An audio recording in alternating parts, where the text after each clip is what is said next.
This is Atomic Shinobi, and today I am going to narrate second and final part of What If Naruto Was Sent to Another Dimension by Minato during 3 years training trip. If you enjoy this video, please like, share and subscribe to this channel. Now wasting no more time, let's start the story. Kageyama placed his hand on the back of the vacant seat and inquired, "Sir, is this seat taken?" The man simply turned the page in his orange book without responding. This was interpreted by Kageyama as an invitation to join. Kageyama tried to strike up a conversation by saying, "Quite an interesting read you got there." But the man simply turned the page and carried on reading. "Not much of talker. That's fine. I got enough chatter from the mages that just left the train. I think they were in Fairy Tail, a regular guild." "You're definitely some kind of mage. You in a guild?" replied Kageyama. The man simply tapped his forehead protector's spiral leaf insignia. Kageyama asked, "Don't recognize it? Mercenary guild?" The man replied with a shrug and turned to another page. "Yeah, I get ya, not as big time as the main mage guilds, but you gotta start somewhere, right?" said Kageyama with a smile. "I envy those guys from Fairy Tail. I hear that the famous model Mirajane is a member of their guild, always looking so pretty in those magazines. I heard they got another cute girl to join their guild recently too. My guild doesn't have any girls. I bet an obscure guild like yours doesn't have too many cute girls either. I wish they would share." Flipping through pages as if looking for something, he abruptly stopped and jammed the open section in Kageyama's face before turning back to face the man. Kageyama blurted, drooling at the illustrated picture, "You're telling me in these books, one of the girls is based on of Mirajane?" Taking the book for himself, he turned to a few more pages. The strange man with the silver hair was gone when Kageyama looked up, and he trailed off, "Hey, you mind if I borrow?" Must have went to the bathroom. Shit, soon I'll need to make a trip as well." Trying to keep his lunch down, Natsu writhed in his seat and moaned, "Why are we traveling again?" Using a magical four-wheeled vehicle they had purchased at the Onibus station, the four mages and Cat were currently attempting to catch the train. "Because the only lead we have is still on the train, dumbass," responded Gray. Lucy complained, "We don't even know if it's a real lead." Urza pushed the pedal against the metal and said, "It's a real lead, otherwise Naruto wouldn't have gone undercover. The clone he sent was to throw off whoever became alerted to our presence." Passengers and conductors at the Kuniji train station escaped in terror from both the train and the station. Aragorn commanded, "Get everyone off the train. Eisenwald is taking over." Aragorn went to the main car to settle in after the train and the station were cleared out. He discovered Kageyama engrossed in an orange book there. Aragorn slipped into the seat across from him and said, "Ah, Kageyama, just the man I was looking for." Kageyama put down the book and handed over a skull-headed flute, saying, "I managed to break the seal. This is it. Finally. This is the forbidden magic lullaby," Aragorn exclaimed, drawing the other Eisenwald mage's attention. "Oh yeah. Good job, Cage-chan. Yeah, now the plan is complete." As his fellow guild members roared in approval, Aragorn declared, "This was once nothing more than a murder by curse tool until the dark mage Zareth got his hands on it and turned it into a magical flute. What a horrible thing. A mass murder curse magic lullaby. It places a death curse on everyone who hears its melody." Seeing the beads of sweat streaming down the girl's face and the slight increase in her breathing, Lucy asked Urza, "Are you all right?" "Yeah, just a little tired. Powering this vehicle consumes magical energy, but I'll be fine once we stop," the brunette replied. "Good, we're almost at the train." Lucy started, but Kanai interrupted her as he flashed directly in front of her face, piercing the vehicle's face at an angle. "What the hell was that?" the blonde girl exclaimed. Urza took the piece of paper from the kunai's ring and said, "It's a message from Naruto-kun." Lucy yelled angrily, "Can't he send a message without nearly killing me in the process?" Urza smirked as she slowed the car down and said, "He asked if you could do a real mission without wanting to retreat every 5 minutes?" The irritated blonde asked, "Why are we stopping?" Urza said hazily, "Naruto is solidifying his cover." "What's that garbage?" Karaka asked, looking over Kageyama's shoulder at the orange book that appeared to draw the shadow mage in. "It's not garbage. Check it out." Kageyama shoved the book at him. "All right. What's Icha Icha called? Where did you discover this?" As a flush came over his face, Karaka asked. "I got it from a silver-haired merc. Alighted from the train ahead of the final exit. A little reserved, but a good man," Kageyama said nonchalantly. "Why in the world is that affixed to the book's rear?" Bjard asked, gesturing to the rectangular patch that appeared to be adhered to the book like a sticker. After examining it and removing the tag from the back, Rahul said, "That's odd." "There's more," Bjard shouted, pointing to a number of additional rectangular patches on the train car's walls. Raoul set it aside. The mage set the patch on the table in front of him and retreated, so Aragorn used his wind magic to lift all the car's tags into the air and then float them out the window. A few seconds later, when the train had just passed the blast zone, they all exploded. Aragorn said, "Good eye as always, Bjard. Just doing my job, boss." Bjard nodded in response. "Kageyama, who else was on the train before you got that book?" started Aragorn. Was it really necessary for him to blow up the train in order to make his cover more secure? She was stunned as she gazed at the explosion a short distance ahead of them. "You're lucky he didn't actually blow up the train," Urza said with a deadpan expression. "What now?" Lucy said defensively. It was a rhetorical question. Urza answered, "We wait for a few minutes before continuing on." Makarov and his friends were having a great time at the Masters' meeting, which was held at a secret location much further down the road. Having such vibrant mages must be lovely. Makarov Chan, the master of the Blue Pegasus Guild, Bob, was a husky, bald man with a 5 o'clock shadow who happened to be wearing a maroon blouse with fairy wings, makeup, and earrings. "The council is still reeling from the representative you sent in your place because you were sick last time," he went on. "Being vivacious is one thing, but that boy, you can't possibly be thinking of him as a future legitimate successor." Goldmine, the Quattro Cerberus Mage Guild master, asked. "Hey, he really is my heir to the art of courting women. 4 of the guild's sexiest vixens are consuming anything in his hand. To make it 5, he's already moving in on our hot new hire. He learned everything from me." Makarov gloated and giggled as he took another gulp of alcohol. Arrow. "Master, really?" When Makarov turned around, Naruto was directly behind him. "Naruto. My boy is there," Makarov yelled as he took another shot. "So, the masters are meeting here? A justification for all of you idiots to lounge around and get wasted?" screamed a furious Naruto. "There is no time to go back and review all the paperwork that the council has to deal with because of jerks like you." As the other masters roared in agreement, Makarov shot back. Makarov stared blankly at the wall in front of him before collapsing from the table to the floor in shock as the Naruto clone explained the situation to him, including the location of the real target for the lullaby, before disappearing in a cloud of smoke. "The boss decided you should be informed of the situation." Makarov was not particularly disturbed by that news. "Perhaps you've consumed too much alcohol," said Goldmine. "Those Eisenwald idiots are nothing more than pipsqueaks," Makarov said, giving him a crazy look. "Can you imagine the trouble that Naruto, Natsu, Gray, and Urza could cause? They could wipe out a whole town. I might be able to keep this under control because the meeting ends today." Oh, the horror. The young, oh. When the team without Naruto reached the town, it was a complete ghost town, save for the few people who were still running like the man they had just passed. Everyone who entered the station appeared to have seen the Shinigami himself, and they hurried up to the main platform to confront Eisenwald. Screamed a skinny brown-haired man as he ran out of the deserted Oshibana train station.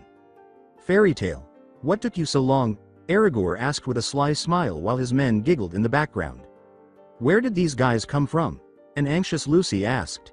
More snickers from the Eisenwald mages followed Aragorn's mocking remark. "I've got schedule to keep, only you flies are delaying it." Urza calmly said, Aragorn, while glaring at the leader. "The girl from the bar is that one." An Eisenwald mage with dark hair remarked, "She's wearing the same armor again." Another whispered, "So it was you who leaked out our plan." Lucy began shaking the mage violently as she unwrapped Natsu from around her shoulder and yelled, "Come on, dragon boy. Get up, time to get to work."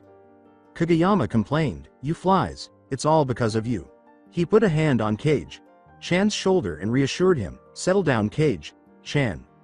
Natsu began to regain consciousness and gurgled, "That voice.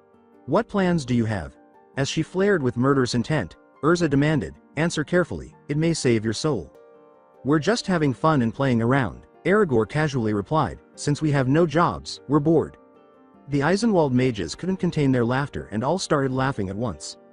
Aragorn used his wind magic to float up in the air from the top of the train to a window ledge high up in the station. "You flies don't understand. A train station. What is it?" Aragorn hinted. Urza's intent to kill almost tripled in intensity. "You're going to broadcast." Bjard interrupted her. "Master? I didn't think this little time shit was a waste of time. The masters who shut us down are the ones we should go after," Bjard cried out. "You idiot. You just revealed the entire strategy." Kageyama slapped the cloaked mage in the back of the head and yelled. "Why do my men act like such fools? Aragorn slapped his forehead and grumbled. Aragorn heard Urza whisper, because these aren't all your men. What was that? A furious Aragorn yelled. We aren't all your men, the woman said. Before he disappeared in a cloud of smoke, Bjard shot back, some of us are her men. Via the train station's announcing system, a menacing voice said, technically man would be more correct. Who are you? Face us, come on out, Kageyama demanded. The voice replied, very well then. And then purple smoke suddenly filled the room. I am the terror that flaps in the night. I'm the person who orders at the drive. Through in front of you and takes far too long, I am. A reject superhero with a 90s theme, Gray shouted.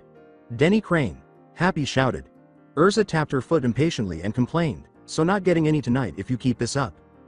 Denny Crane, happy again, I cried. James Rick, bitch. As he gave the man next to him a vicious slap, Raoul yelled. A boy who delivers things?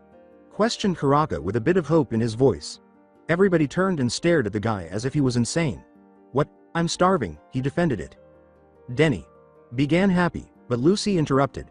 The cat scowled as he scratched his for a moment before the proverbial light bulb went off. Lucy deadpanned, yelling the same thing over and over won't make it right. Priceline bargaining expert, Happy shouted, making Lucy start to perspire. Mr. Kitty, bingo. I'll be where the bad travel deals are. As he stepped out of the residual smoke, the negotiator exclaimed, and Lucy simply turned from Happy to the negotiator in disbelief. The blonde stumbled, how? Price is so bad you had to hijack a train? The negotiator asked, leaping and somersaulting in midair before landing on a ledge beside Aragorn. Priceline will make you feel better. Is a hotel more expensive than a good wine? Priceline will cover it for less than $99.99. I don't care about flies. An irate Aragorn roared, swinging his arm to blast the negotiator with wind. To his surprise, the man disappeared in a puff of smoke and then reappeared on the other side of him with the lullaby flute. Flute is interesting. It should be a great addition to my collection of rare items. The negotiator was about to jump away with his prize when a gust of wind knocked it out of his hands and into Kageyama's waiting arms. After a smooth landing, the negotiator turned back to Aragorn and said, so you want to play that way, huh? All right. Then let's get risky.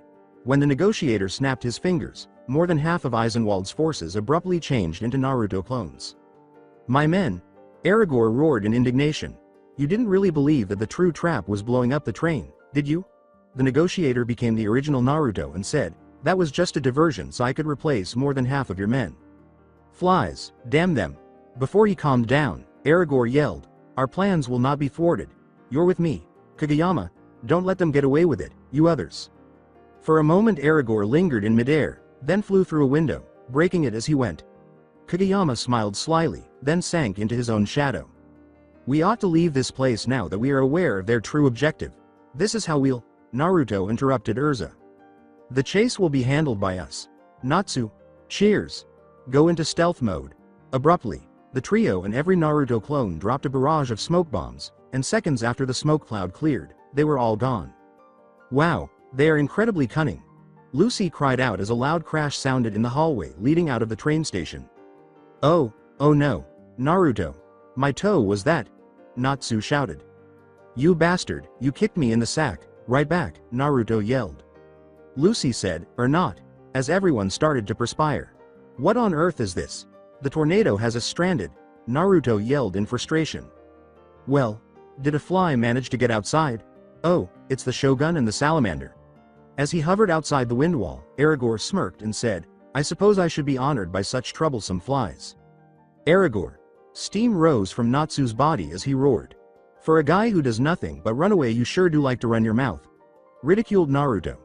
Why don't you hang around? I'm sure Natsu is itching to burn you black like charcoal. Although I would really like to stay, I have a schedule to adhere to. Unfortunately for you, this magic wind only flows from outside to inside. Attempting to flee will cause your body to be sliced to pieces, Aragorn said. Are you certain that you can accomplish this? You're an idiot, Natsu shouted. I've wasted too much time here, now if you'll excuse me. Aragorn shot off across the sky, leaving a gust of wind in his wake. How are we going to overcome this obstacle? Natsu asked. I'll make a hole and we'll jet right out of here. Watch my six, you guys, Naruto said.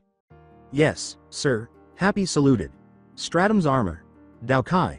Chanted Naruto as a dark blue light engulfed his body.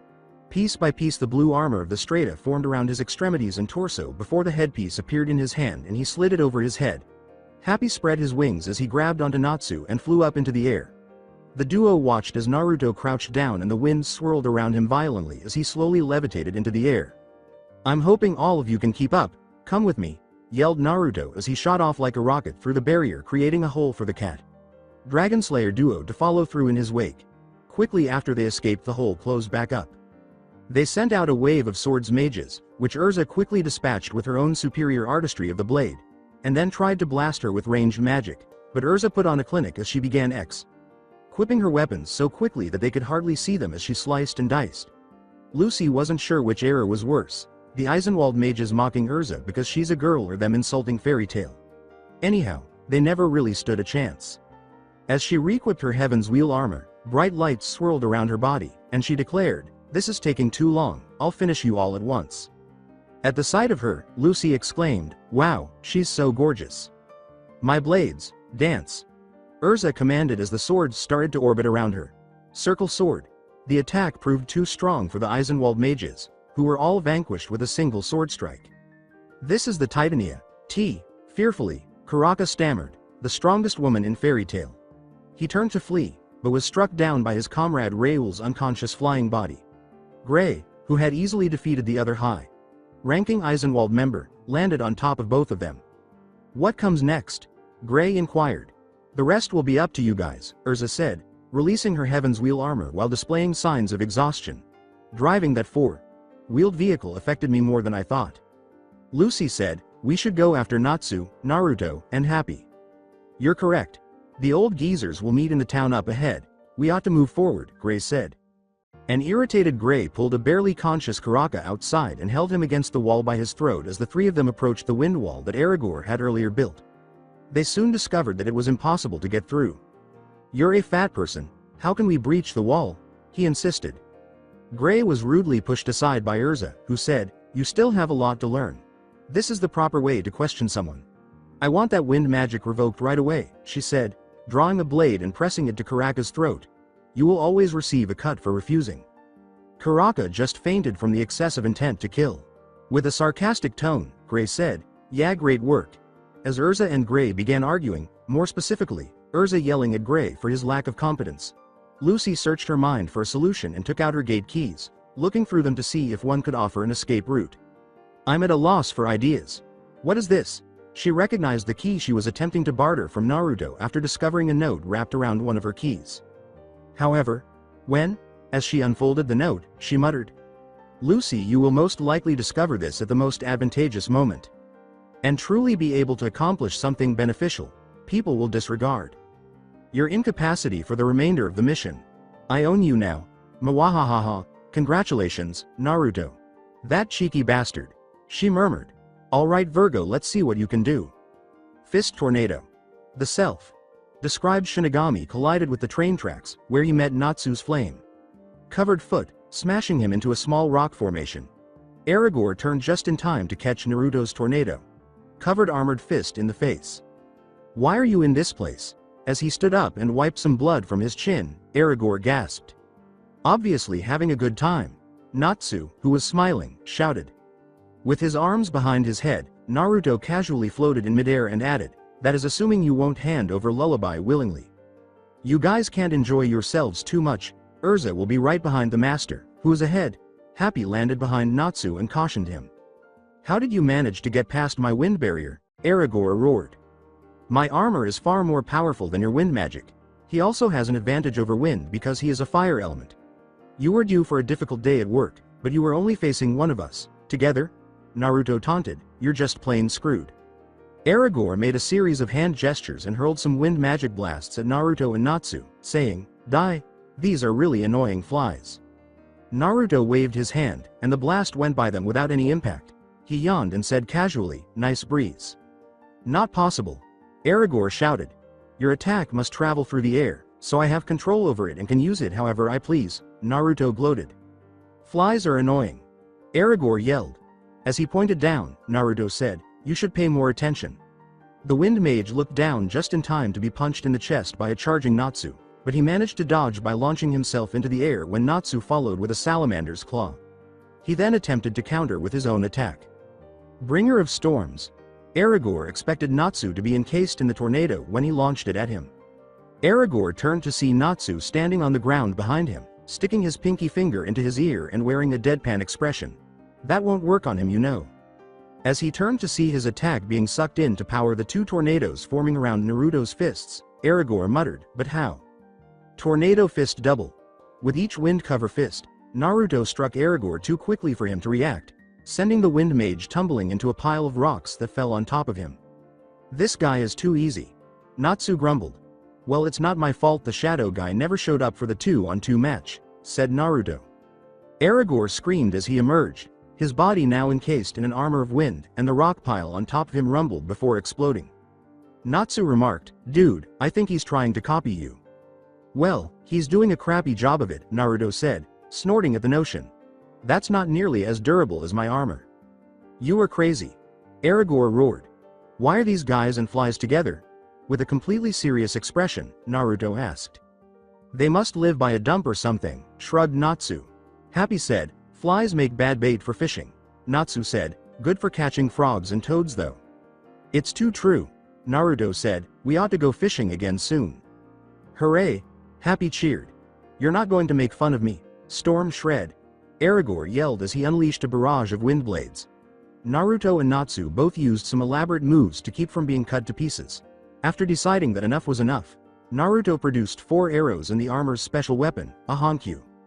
"Heat it up, Natsu," the armored mage ordered. "Oh, indeed." As he engulfed his entire body in flames, the flame mage roared. Naruto shot 4 arrows in quick succession, coating each one with wind magic to create mini tornadoes as they flew through the air. Halfway to Aragorn, 2 of Natsu's fireballs ignited them with a white-hot flame, and each projectile burned right through Aragorn's storm mail, exploding on impact with his body and removing his armor. Before he could regain his bearings, Natsu's spear tackled him while he was engulfed in a white-hot flame thanks to a wind boost from Naruto. Swordhorn of a Salamander.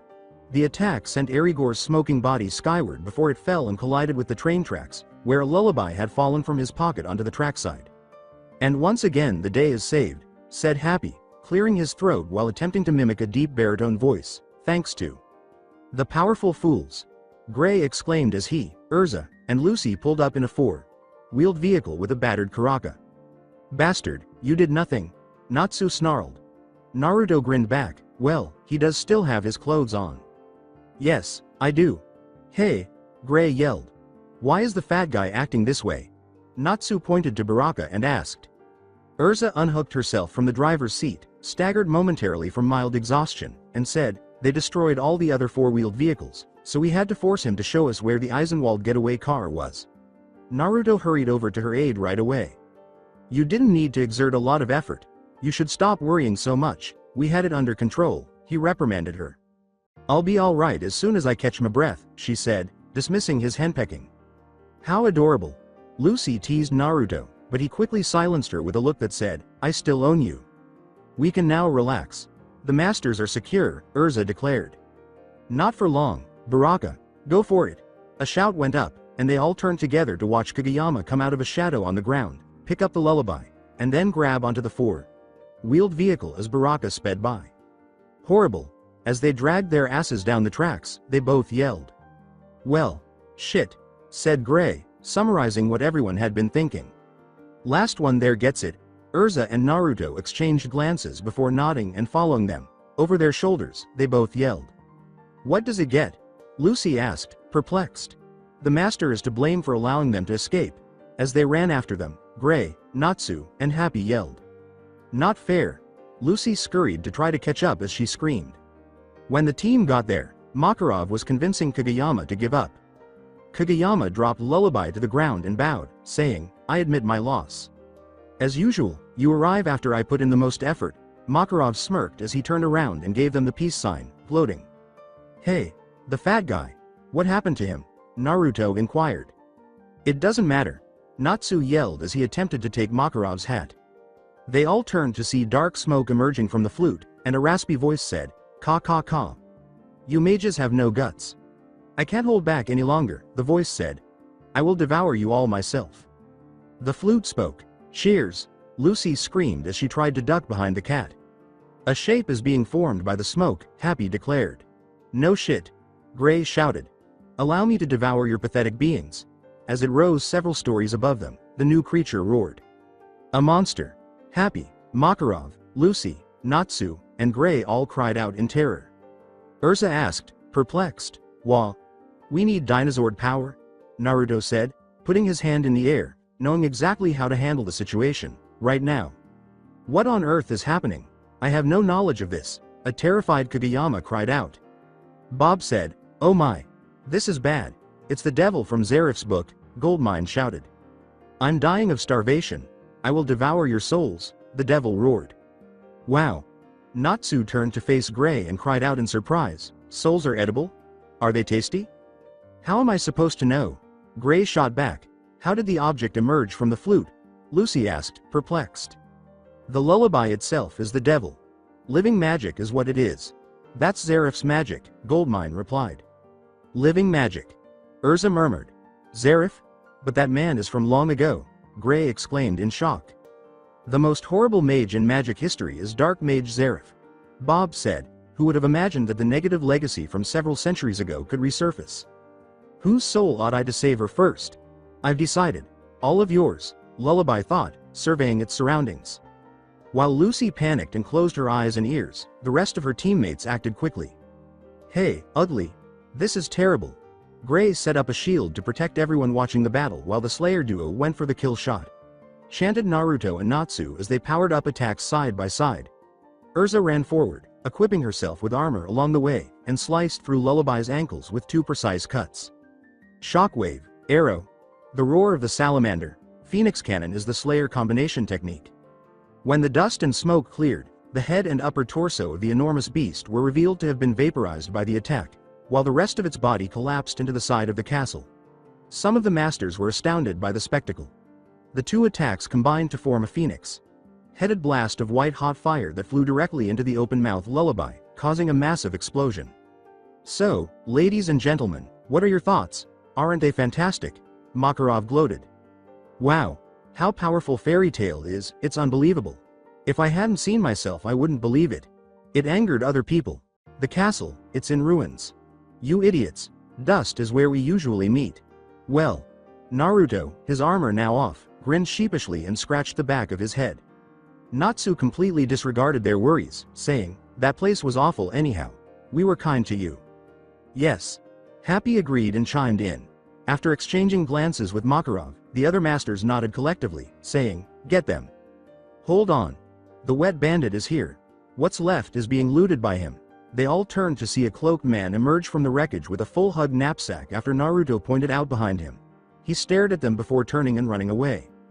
We must have been preoccupied when he entered. Go get him. Makarov dabbed at his perspiration as the group of masters fled after the bandit. Phew. Gray, Lucy, Happy, and Natsu all nodded in agreement as Makarov remarked, lucky that thief was there. You idiot. It won't last long, that clone, old man, haul ass. Naruto shouted, and when the group turned around, they saw Naruto and Urza far ahead of them. I apologize, Master. You are ashamed of us. Urza apologized as the 2 appeared to shift into second gear and disappear. An exclamation of, it's a fake, had the others in the group hurrying to catch up. Tensions within the Mage Council were high despite the Eisenwald incident's apparent easy resolution. None of them had really thought of the Dark Guilds as a serious threat until now. The Dark Guilds operated under an unspoken rule that the Mage Council would not pursue them vigorously to shut them down as long as they remained hidden from the public. However, Eisenwald's casual approach nearly led to their terrorist attack, which made the higher authorities reconsider their strategy. In order to decide how best to handle the situation, basically, to find someone to place the blame on, the Mage Council called an emergency meeting at their regular location in Era. The chairman opened the meeting by saying, while it's a good thing that Eisenwald went under, the main problem still hasn't been solved. There are far too many illegal guilds still in operation. Org said, then maybe we should root them all together. And how would you go about doing that? Seagrain asked mockingly. Org ignored the retort and held up a container with Lullaby sealed inside, saying, it's inexcusable that someone was able to smuggle Zarif's magic again. Even worse is the fact that they got their hands on it so easily. An elderly wizard with a thick beard continued. The wizard beside him suggested, we should bring in whoever was in charge of security to take responsibility. Before shifting the subject to something even more contentious, Seagrain snorted at the absurdity of the notion. How ironic is it that Fairy Tail of all people showed up to save the day? The one guild that has constantly been a thorn in our side. Ultir said slyly. They squashed one guild with only a handful of mages. This caused most of the council to grunt and growl in disapproval. I understand that for some of you it's an ugly truth, but that's simply how it is. Seagrain shook his head at their obstinate mistrust of the guild, saying, if the guild masters were all killed by Lullaby, things would be much worse. Most of us would probably be out of a job. Org pounded his fist against the table and yelled, don't be silly. Are you really going to bring up the matter of responsibility here? That's out of the question. We're already tearing our hair out over their reckless behavior. Speak for yourself, thought the younger, healthy-haired council members as they ran their fingers through their thick hair. The outburst was met with Seagrain simply shaking his head and saying, you should show some appreciation and stop your useless bitching. As the chairman called for order, the council reverted to its usual squabbling. The terrorist attempt of Eisenwald at the guildmaster's regular meeting site became big news very quickly. Not soon after, the entire nation was gossiping about it. It's still hard to believe that I was right in the middle of such a huge event. But here I am today, to just living another normal day in my regular little life. Though to be honest, I do get excited when I remember the experience from time to time. I think that was my first job where I actually contributed something worthwhile. Although I don't like to admit it, I guess I really do owe Naruto. That new key he gave me is awesome. Now that I think about it, that is the second time he's given me a gate key. Maybe there's something more to it. Who knows? I'll never figure out how you ended up with Dad. Boys are so confusing. Kyuubi suddenly stopped reading. Huh, I told you she was sucked in already. The funny thing is he wasn't even trying. Would ever keep going. She's got to have something more juicy than that, Kana shrugged, not really caring. Our team must be. Kyuubi was interrupted when Lucy's apartment door slammed open and she saw the two girls walking in with groceries. Kyuubi instantly froze. Lucy shouted at Kyuubi and Kana, what are you doing in my apartment, before noticing the letter to her mother in the redhead's hands. She had quickly grabbed the letter from Kyuubi and placed the groceries on the kitchen table. What the hell? Why are you people always in my apartment, going through my personal things? Maybe there's something more to it. Boys are so confusing. He sure is cute though, Kana said, imitating Lucy's voice perfectly. Lucy frantically read the letter, but she couldn't find that section. What? I thought I changed that part, she exclaimed. Kana laughed and said, you are right, she does have it bad. Why me? Lucy thought in frustration. Why are you here? Looking for you. If you don't hurry up you're going to miss the fight, Kyuubi yelled. Fight? Oh, you mean that spar between Urza and Natsu? Lucy responded. Huh? Oh, Urza didn't feel like fighting him today, so she's making Naruto fight him instead. Naruto initially refused, but you could say he came around to her way of thinking soon enough. Kana's smirk caused Kyuubi to giggle. Almost the whole guild gathered outside to watch the fight, as was customary for a minor altercation between two of its members. Talk about the impending battle was rife in the crowd. Lucy asked, are you guys sure about this? Of course. It's not like they haven't fought before, Kana said, dismissing her worries as she placed another wager at the small both she set up between a few barrels of sake. They're dead serious. If they weren't they wouldn't be real men, said Elfman. Gray sneered, huh, I doubt Naruto is taking this seriously. With an eyebrow raised, Urza said, of course he is, I told him to. Oh man, Natsu is really in for it now. I wonder what he did to piss her off this time, laughed Loke. I still can't believe two people from the strongest team, Lucy said, shaking her head at the enormity of the situation. Strongest team? What the hell are you talking about? Interrupted Mirajane. I'm talking about Gray, Natsu, Urza, and Naruto. They're the strongest mages in Fairy Tail, right? Responded Lucy. Are you nuts? Where did you hear that kind of nonsense? Said Gray, snorting at the absurdity of the statement. With a stern expression, Mirajane asked Lasana, sis, were you running off at the mouth again? Lasana answered, I think I may have stretched it a little. Almost laughing, Kyuubi said, peeved, four strongest mages my ass. I can certainly acknowledge the manliness of Gray and Natsu, but there are much stronger men in guild than those two. Like me, declared Elfman. Lucy questioned, what about Naruto? Elfman grumbled, huh, you think a weakling could handle Mira? On that fact alone he could be the strongest man in the guild. That sister rewarded him by giving him a swat on the back of the head, saying, shut up. Mirajane and Kyuubi gave Levi a pair of glares when he said, Urza is definitely up there for strongest female in guild. I only said she was up there.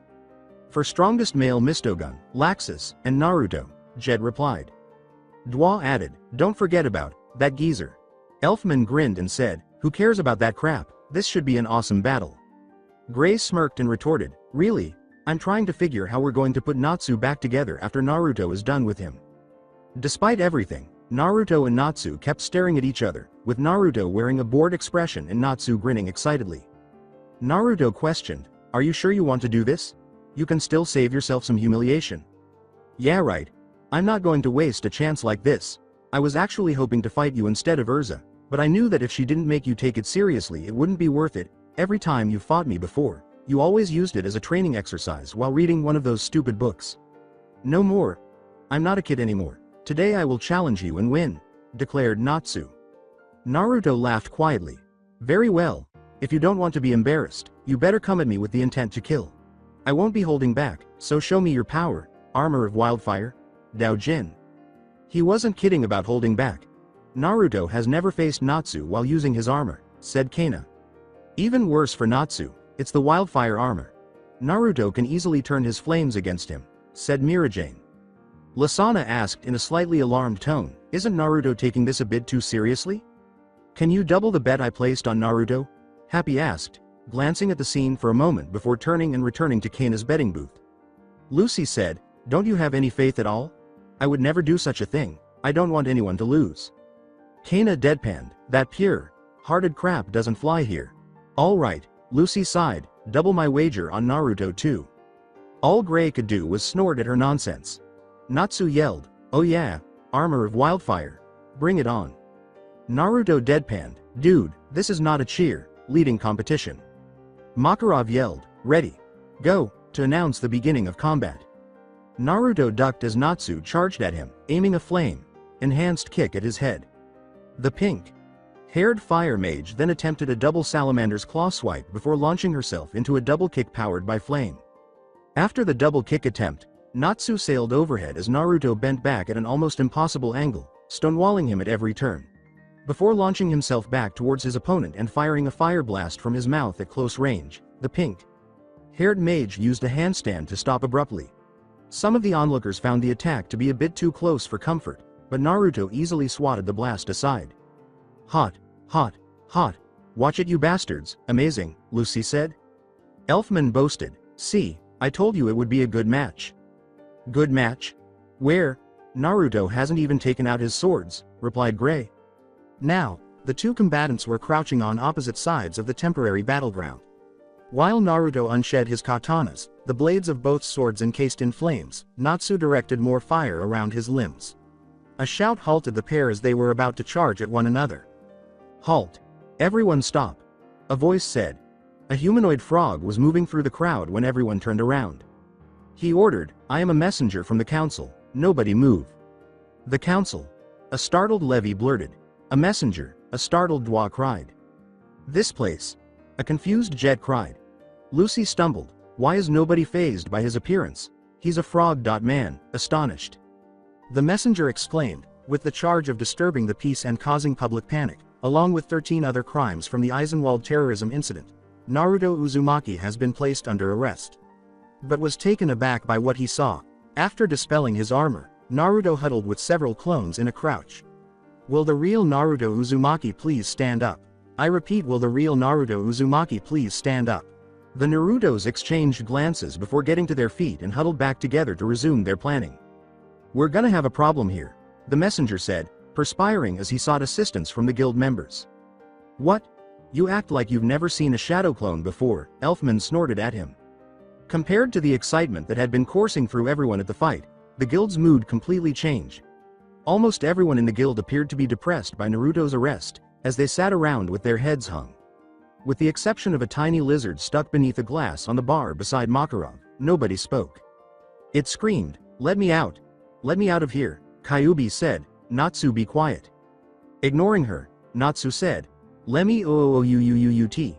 Leaning directly in front of his face, Kyubi scowled and said, you'll act reckless if we let you out. Natsu insisted, I won't, change me back to normal. Then you'll try and rescue Naruto, won't you? She said. Who cares about that guy? Snorted Natsu. Our opponent is the council. We can only sit tight for now, told Gray. Let me out. I just have something to tell them. I don't care if they're council members, they're wrong, Natsu yelled. It's not that simple. Even if something is white, if a council member says it's black, then it's black. They won't listen to our excuses, said Gray. But why? We've done so many things in the past, things worse than this, replied Elfman. Loke added, yeah, this doesn't make any sense. Lucy muttered to herself, I'm positive something fishy is going on. Following a brief period of silence, Kana burst out laughing and said, I don't know what we're so worried about. This is Naruto-kun we're talking about. When you put it that way, Mirajane grinned and said, huh, I almost feel sorry for those bastards. Naruto followed the messenger down the corridor to the council's Fury Branch courtroom. Along the way, the messenger let Naruto change his clothes quickly. The blonde chose a dark blue suit with pinstripes and a red tie. Naruto spotted a familiar figure hiding in the shadows as they got closer to the room. Naruto joked, this must be your doing, Seagrain, still holding a grudge? At once, the messenger beside him bowed to the council member. Seagrain casually retorted, what's with the hostility? It's been so long, Naruto. Not nearly long enough. You should have taken my advice and run back to the hole you crawled out of, clinging to the precious days of life you have left before I terminate you, grumbled Naruto. Seagrain ignored his ultimatum. You're taking this way too seriously. All the members here have fake bodies. No one would actually come here for such a small matter. With the Eisenwald incident so public. He replied, I don't want to hear your bullshit excuses. I'm the one doing you bastards a favor. Seagrain grinned and shook his head, saying, same old Naruto, I'll have you know I defended Fairy Tail in this matter. Congratulations. I'm all out of cookies, but I can certainly shove my foot up your ass. I'm sure a guy like you would probably enjoy that more than the cookie, replied Naruto with a grin. No thanks, but can you tell me how Seagrain laughed, his own smile growing even wider. With a venomous tone, Naruto interrupted him once more, saying, you don't get to say her name. Don't worry, I'll keep your little secret, if only so I can cut your heart out myself. The discussion was essentially cut off when Naruto kept marching forward in the direction of the door. Before disappearing in a burst of light, Seagrain scowled. In amazement, the messenger stumbled, you know someone that important? The messenger nearly fainted when Naruto said, that guy? He's just your run-of-the-mill bastard-coated bastard with bastard filling. The two then moved into the main room. Before Naruto took his place, the messenger escorted him to the witness stand in front of the council. The messenger said, Mr. Uzumaki has taken the stand. We will now begin the mage trial. Naruto raised his handcuffs toward the council and said, if I may? The chairman nodded, and Naruto was released. Ah, so much better. We can't just leave him there like that. How many times has he helped us out? Let's go and testify for him, said Lucy. The mage beside her, impressed by her character, whispered, Lucy. Have some patience, Makarov said, brushing off her worry. Patience? What are you saying? This isn't fair. If he gets sentenced, it'll be too late, Lucy shrieked. Makarov retorted, no matter how quickly we arrive, it would be too late anyhow. But, Lucy started, but she was now speechless. Natsu yelled, let me out. Let me out, once more. Are you sure you want to come out? Makarov asked, casting him a critical glance. Unexpectedly, Natsu stopped talking and scratched his chin in contemplation. With a cunning smile, Makarov asked, what's up, Natsu? Cat got your tongue? As he abruptly reversed the transformation, shocking the guild by revealing the lizard to be Macau. Sorry, but I was indebted to both of those guys. It was the least I could do, replied Macau. I transformed into a lizard so I could pretend to be Natsu. Lucy exclaimed, this is bad. Where is the real Natsu? Gray growled, don't tell me that idiot went after Naruto, or something similar. With a sheepish grin, Macau rubbed the back of his head and laughed, yeah, probably. This is bad. He'll probably beat up the council members, Elfman yelled. Urza began to worry, Master, perhaps we should, but Makarov interrupted. Everyone sit down and be quiet. We will all wait here for the outcome. I've sent Naruto to deal with council before. He'll have a little fun at their expense, but he'll make sure Natsu doesn't cross the line, replied Makarov, I hope. Mr. Uzumaki, is it true that you were responsible for causing people to flee a train station, and town due to panic and fear during the Eisenwald incident? Asked the chairman. After a brief pause, Naruto winked sultrily, making several of the women flush, and said, I plead da fif. Can you tell us about the reported giant explosion that nearly destroyed a train? Org asked, ignoring some complaints in response. Naruto grinned and said, no, but I can tell you I plead the fizz. If. Can you tell us why the proper authorities weren't notified when situation became critical? Org asked, his eye twitching at the response. Naruto cleared his throat when he suddenly adopted a singing tone. Well, 3, I said that there are so many amendments in the Constitution of the United Guild Association. I can only choose one. I plead the FIF. Bang. Bang. I plead the FIF. Bang. Bang. 5. 1, 2, 3, 4, FIF. Anything you say? FIF. Go ahead and ask me a question. Well. Org began. FIF, Naruto interrupted, then snapped his fingers, causing a sizable clone choir to emerge behind him and begin singing in the style of the Southern Baptist Church Choir. The clone choir sang, "Please don't give this man no lip," after them. "UUUUN. Hua," were the original words. As the clones sang the chorus, a number of council members became enthralled with the moment and began clapping and singing along with them. FFFFFFFFFFFFFFF, the original said, lowering himself to his knees before the council. Naruto then produced a piece of paper with the words FIF written on it and said, "I think you should see this document." Half of them began cheering and laughing, while the other half began yelling in indignation, causing the entire courtroom to descend into chaos. "Order! Order! Order!" the chairman yelled, pounding his gavel rhythmically. "Listen here, you little punk. You will stop dodging the questions of this court and answer them truthfully," asked Org. Naruto abruptly slammed his hands down on the rail in front of him and said, "You want the truth? You can't handle the truth?" As the chairman attempted to restore order, the entire courtroom fell into chaos once more. "Order! Order! Order!" the chairman cried, calming everyone with a bang of his gavel. "If you do not stop trying to make a mockery of this courtroom, Mr. Uzumaki, I will be forced to find you in contempt."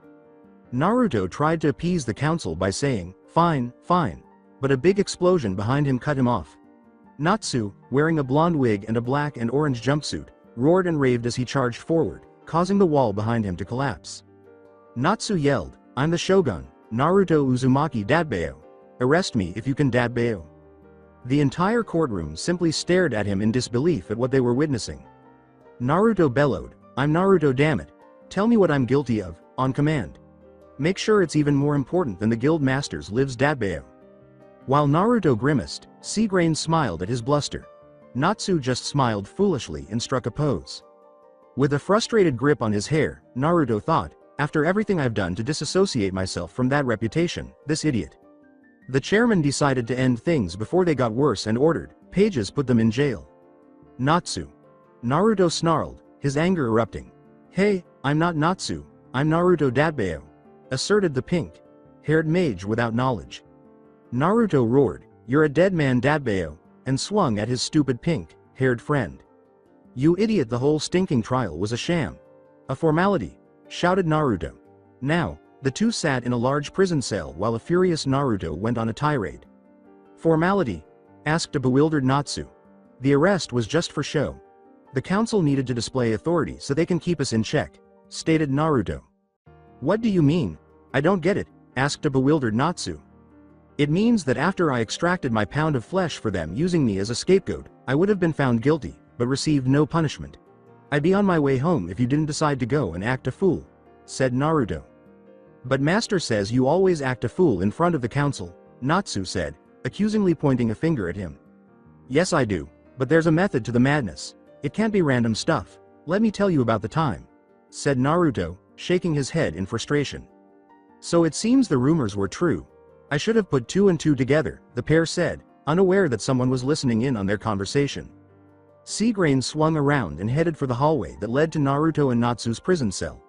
He smirked when he heard Natsu laugh out loud, saying, "If anyone was going to take Nastu Dragneel under his wing, it would have to be the Master of Chaos himself, Naruto Uzumaki." Both boys were released from jail and brought back to the guild after spending the night there. Natsu had spent the night in jail, but he was back to his normal happy self. Natsu cheered, "Yeah, I'm free. Freedom, hell yeah," while dancing. His enthusiasm was not appreciated by the rest of the morning crowd. "Oi, eat quietly." "Hey, shut up," Lucy sighed and said, You would think he spent 1 year in jail instead of 1 night. I can't believe the whole thing was a formality. All that time wasted worrying. I get it, said Gray. The messenger was a frog, so he bounced right back. Elfman raised his eyebrows, as expected of an ice mage, as cold as ice. By the way, what happened to the fight between Naruto and Natsu? Natsu yelled, that's right, I almost forgot. Naruto, get down here. He's not here. You know he never skips out on his morning training, replied Urza. I want to fight. Who cares about dumb training? Natsu yelled. What was that? Urza asked, giving him a look that stopped him cold. Natsu turned his head away and began to whistle, mumbling, nothing. You know, if you didn't stop training with Naruto, perhaps you'd be able to go the next floor by now, said Makarov. I'm crazy, snorted Natsu, but I'm not that crazy. When Lasana recalled the time when Natsu was completely supervised by Naruto, she winced and said, I'm surprised you lasted as long as you did. I'm sure his training couldn't be that bad. Since he's so strong, some of you must have trained with him, replied Lucy. Gray dead. Panned, the dude is insane. Happy added, he's got a death wish. Elfman went on, I don't have a death wish. Makarov remarked, I'm told old for that shit. Naruto strode up and sat beside Urza, declaring, you guys are just a bunch of lazy bums, that's all. Naruto. Let's finish our rite, Natsu yelled, leaping to his feet. How about let's not and say I won? A voice said into Natsu's ear as he felt a knife at his throat and a surge of murderous intent. Natsu froze. Natsu smiled nervously and said, you're still mad about me getting you thrown in jail, aren't you? Happy added, see Gray, he's not as stupid as he looks. Natsu's reply, yeah Gray, I'm not as stupid as I made Gray laugh so hard he almost fell out of his chair. Huh. Well, at least I don't suffer from chronic shrinkage, retorted the pink-haired Dragonslayer, who was not one to endure humiliation alone. Gray yelled, why you? As the two began their morning altercation. Makarov laughed at their antics and then yawned abruptly. Lasana inquired, what's bothering you, master? He answered, nothing much, just getting sleepy. Then he looked up, startled, it's him. Everyone in the guild immediately fell asleep and began to drop like flies. When everyone was asleep, a figure in dark clothes with a bandana over his face walked into the guild and headed toward the back. Makarov came up to the job board and was greeted with, Mistogun. Before turning and walking away, the silent figure grabbed a job. He turned and left after saying, I'm leaving. Naruto, you still owe me. Naruto stopped pretending to be asleep and took out a small sack of cash, complaining, cheap bastard. After taking out a few notes, he threw the bag behind his head. Mistogun caught it without turning around and said, thanks. Makarov shouted, hey, release your sleep magic. 5, 4, 3, 2, 1. Mistogun's countdown came to an end, and everyone awoke. That felling was it, Mistogun? That asshole? Mistogun? Lucy asked, perplexed. Elfman responded, he's one of the strongest mage candidates in Fairy Tail. For some reason he doesn't like to be seen. Whenever he arrives, he puts everyone to sleep while he takes his jobs, stated Gray. Lucy cried out, that sounds a little suspicious. Gray shrugged and said, only the master knows his face. From the second floor came a voice that said, no, I know it as well. Laxus. You're here. This is rare. Both Laxus and Mistogun on the same day. Gray told Lucy, there's another of the strongest mage candidates. Laxus said, Mistogun is really shy, don't question it too much. There are more subtle ways of doing it. Deep down he likes to make a big spectacle, replied Naruto. How would you know? Laxus scoffed. With a casual reply, Naruto said, I know him better than you. I owed the cheap bastard some money. Laxus. Fight me. Natsu yelled. You were easily beaten by Naruto, the man beside him snorted. With a level expression, Natsu said, so, Naruto is stronger than Laxus. What was that? Laxus yelled. Naruto smirked and said, don't get so pissy, he only speaks the truth. As if a circus clown loser like you could ever be a match for me. He's never beaten Urza, let alone you, Laxus grumbled. Urza began to reveal his intention to kill, asking, what is that supposed to mean? In an attempt to calm the irate redhead, Lasana said, calm down, he's just being an idiot. Natsu yelled, come down here and say that shit, you bastard. Why don't you come up? Laxus smirked in response. Natsu attempted to charge up there, but Naruto stopped him. He looked around for an explanation, but Naruto merely gave Makarov a nod. The master said, you can't go to the second floor yet. Teasingly, Haha, you got scolded, Laxus said. Makarov cautioned, you cut it out too, Laxus. Laxus broke into laughter. I'll never give fairy tale's strongest position to anyone else. Not to Urza, not to Mistogun, not to that geezer, and certainly not to you. Dobie. The room's temperature dropped by about 30 degrees, and everyone froze. Urza cursed, shit, as she readied herself to avert Naruto's imminent explosion.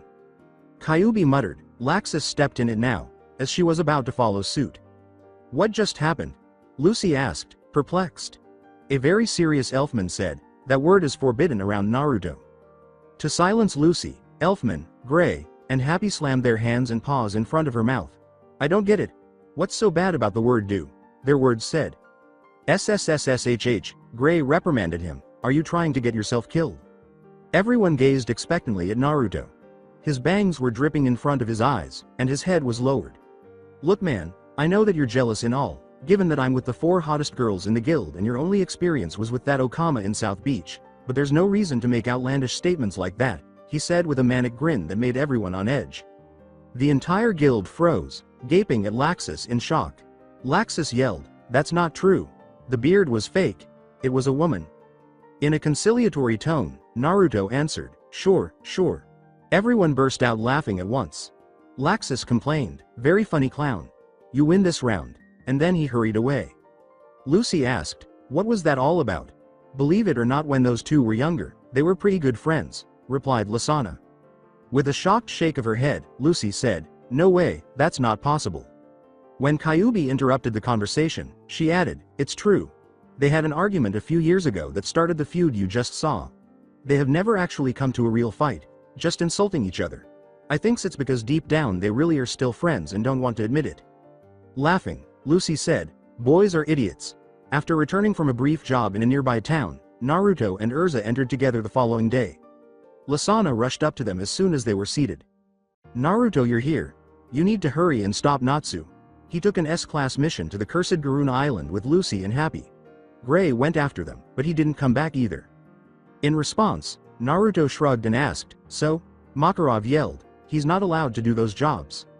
In response, Naruto arched an eyebrow and said, you guys think so little of Natsu? He has trained under me after all. I bet he took the cheapest one, right? They'll be fine. Urza stood up and turned to face the door, saying, not after I'm done with them, they won't. Urza, you know Natsu can handle himself, together with the other 3 they will all be fine, Naruto replied. Urza answered, I don't care about that, they broke the rules. Urza, wait up, if we're going after them we're going to need a ship. Kana, grab a couple of sea bounties, we're taking the ship. Naruto sighed and rubbed his forehead. Yes. Kana exclaimed, pumping her fist. Pirated always have good booze. Urza, who is usually stoic, was taken aback by the sight of the big ship anchored in the harbor. She inquired, when did you buy this thing? I didn't. Naruto replied. This was a pirate ship I commandeered after a job. Technically it's Kana's since I gave it to her loaded with the booze from the rescued cargo fleet. Lost at sea, from the job for her last birthday. Urza said, this thing is huge. Just who is going to run this giant ship? You'll see. Kana laughed. The captain's a bit of clown. As he jumped up to the steering wheel, Naruto began to laugh uncontrollably. Yes. The most feared captain in the 7 seas. The commander of a crew of infinite men. The great, the venerable. Suddenly, a massive plume of smoke covered the ship, which soon cleared to reveal Captain Buggy. With the chant, Buggy, Buggy, Buggy, Buggy, Buggy, the clone's crew changed into a random pirate band. Urza Scarlet polished the blade in her hand with merciless efficiency, lowering her head to examine it critically. The redhead used both magical and traditional methods to keep her valuable weapons in perfect condition because she was obsessed with keeping them that way. The sea breeze caused her long red hair to sway slightly.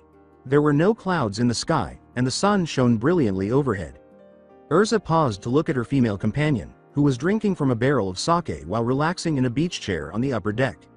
She began to shake her head, first looking down at her armored-covered torso and then back up at the bikini top Kana was wearing. She had long since given up trying to figure out how someone who was frequently as serious as she was could wear that outfit almost every day. Before she could polish her axe, Urza saw 2 shirtless Narutos carrying a wooden crate together. This was before she had finished summoning her long sword. With brief flashbacks to the night before, both women paused to admire their lover's muscular, sweat, drenched body. After anchoring the ship, Naruto left a few clones to stand guard while he wined and dined them in the ship's captain's quarters below. They all had a passionate night of making love because of the atmosphere this created, which even the obstinate Urza couldn't resist. Nothing Naruto could do would persuade Urza that Natsu had good reason to accept an S-ranked position, even though she was still completely satisfied from the previous evening and remained icy in the morning. He would lose his job right away and face harsh punishment, as would everyone who accompanied him. She believed that the rules were in place for a reason and that was just the way things had to be. Kana found himself caught between the two. She acknowledged Urza's stance that upholding the law is necessary to ensure safety and order, but she also agreed with Naruto that each case should be considered in its particular context. She also had faith that Naruto was not mistaken in his complete faith in the group's ability to succeed. She began to think about how she herself was not authorized to take or lead S-class jobs, even though she had the capacity to do so, as she took another sip of her sake. She took another sip and thought, perhaps if I didn't spend so much time drinking, I could get myself into top shape and get that promotion.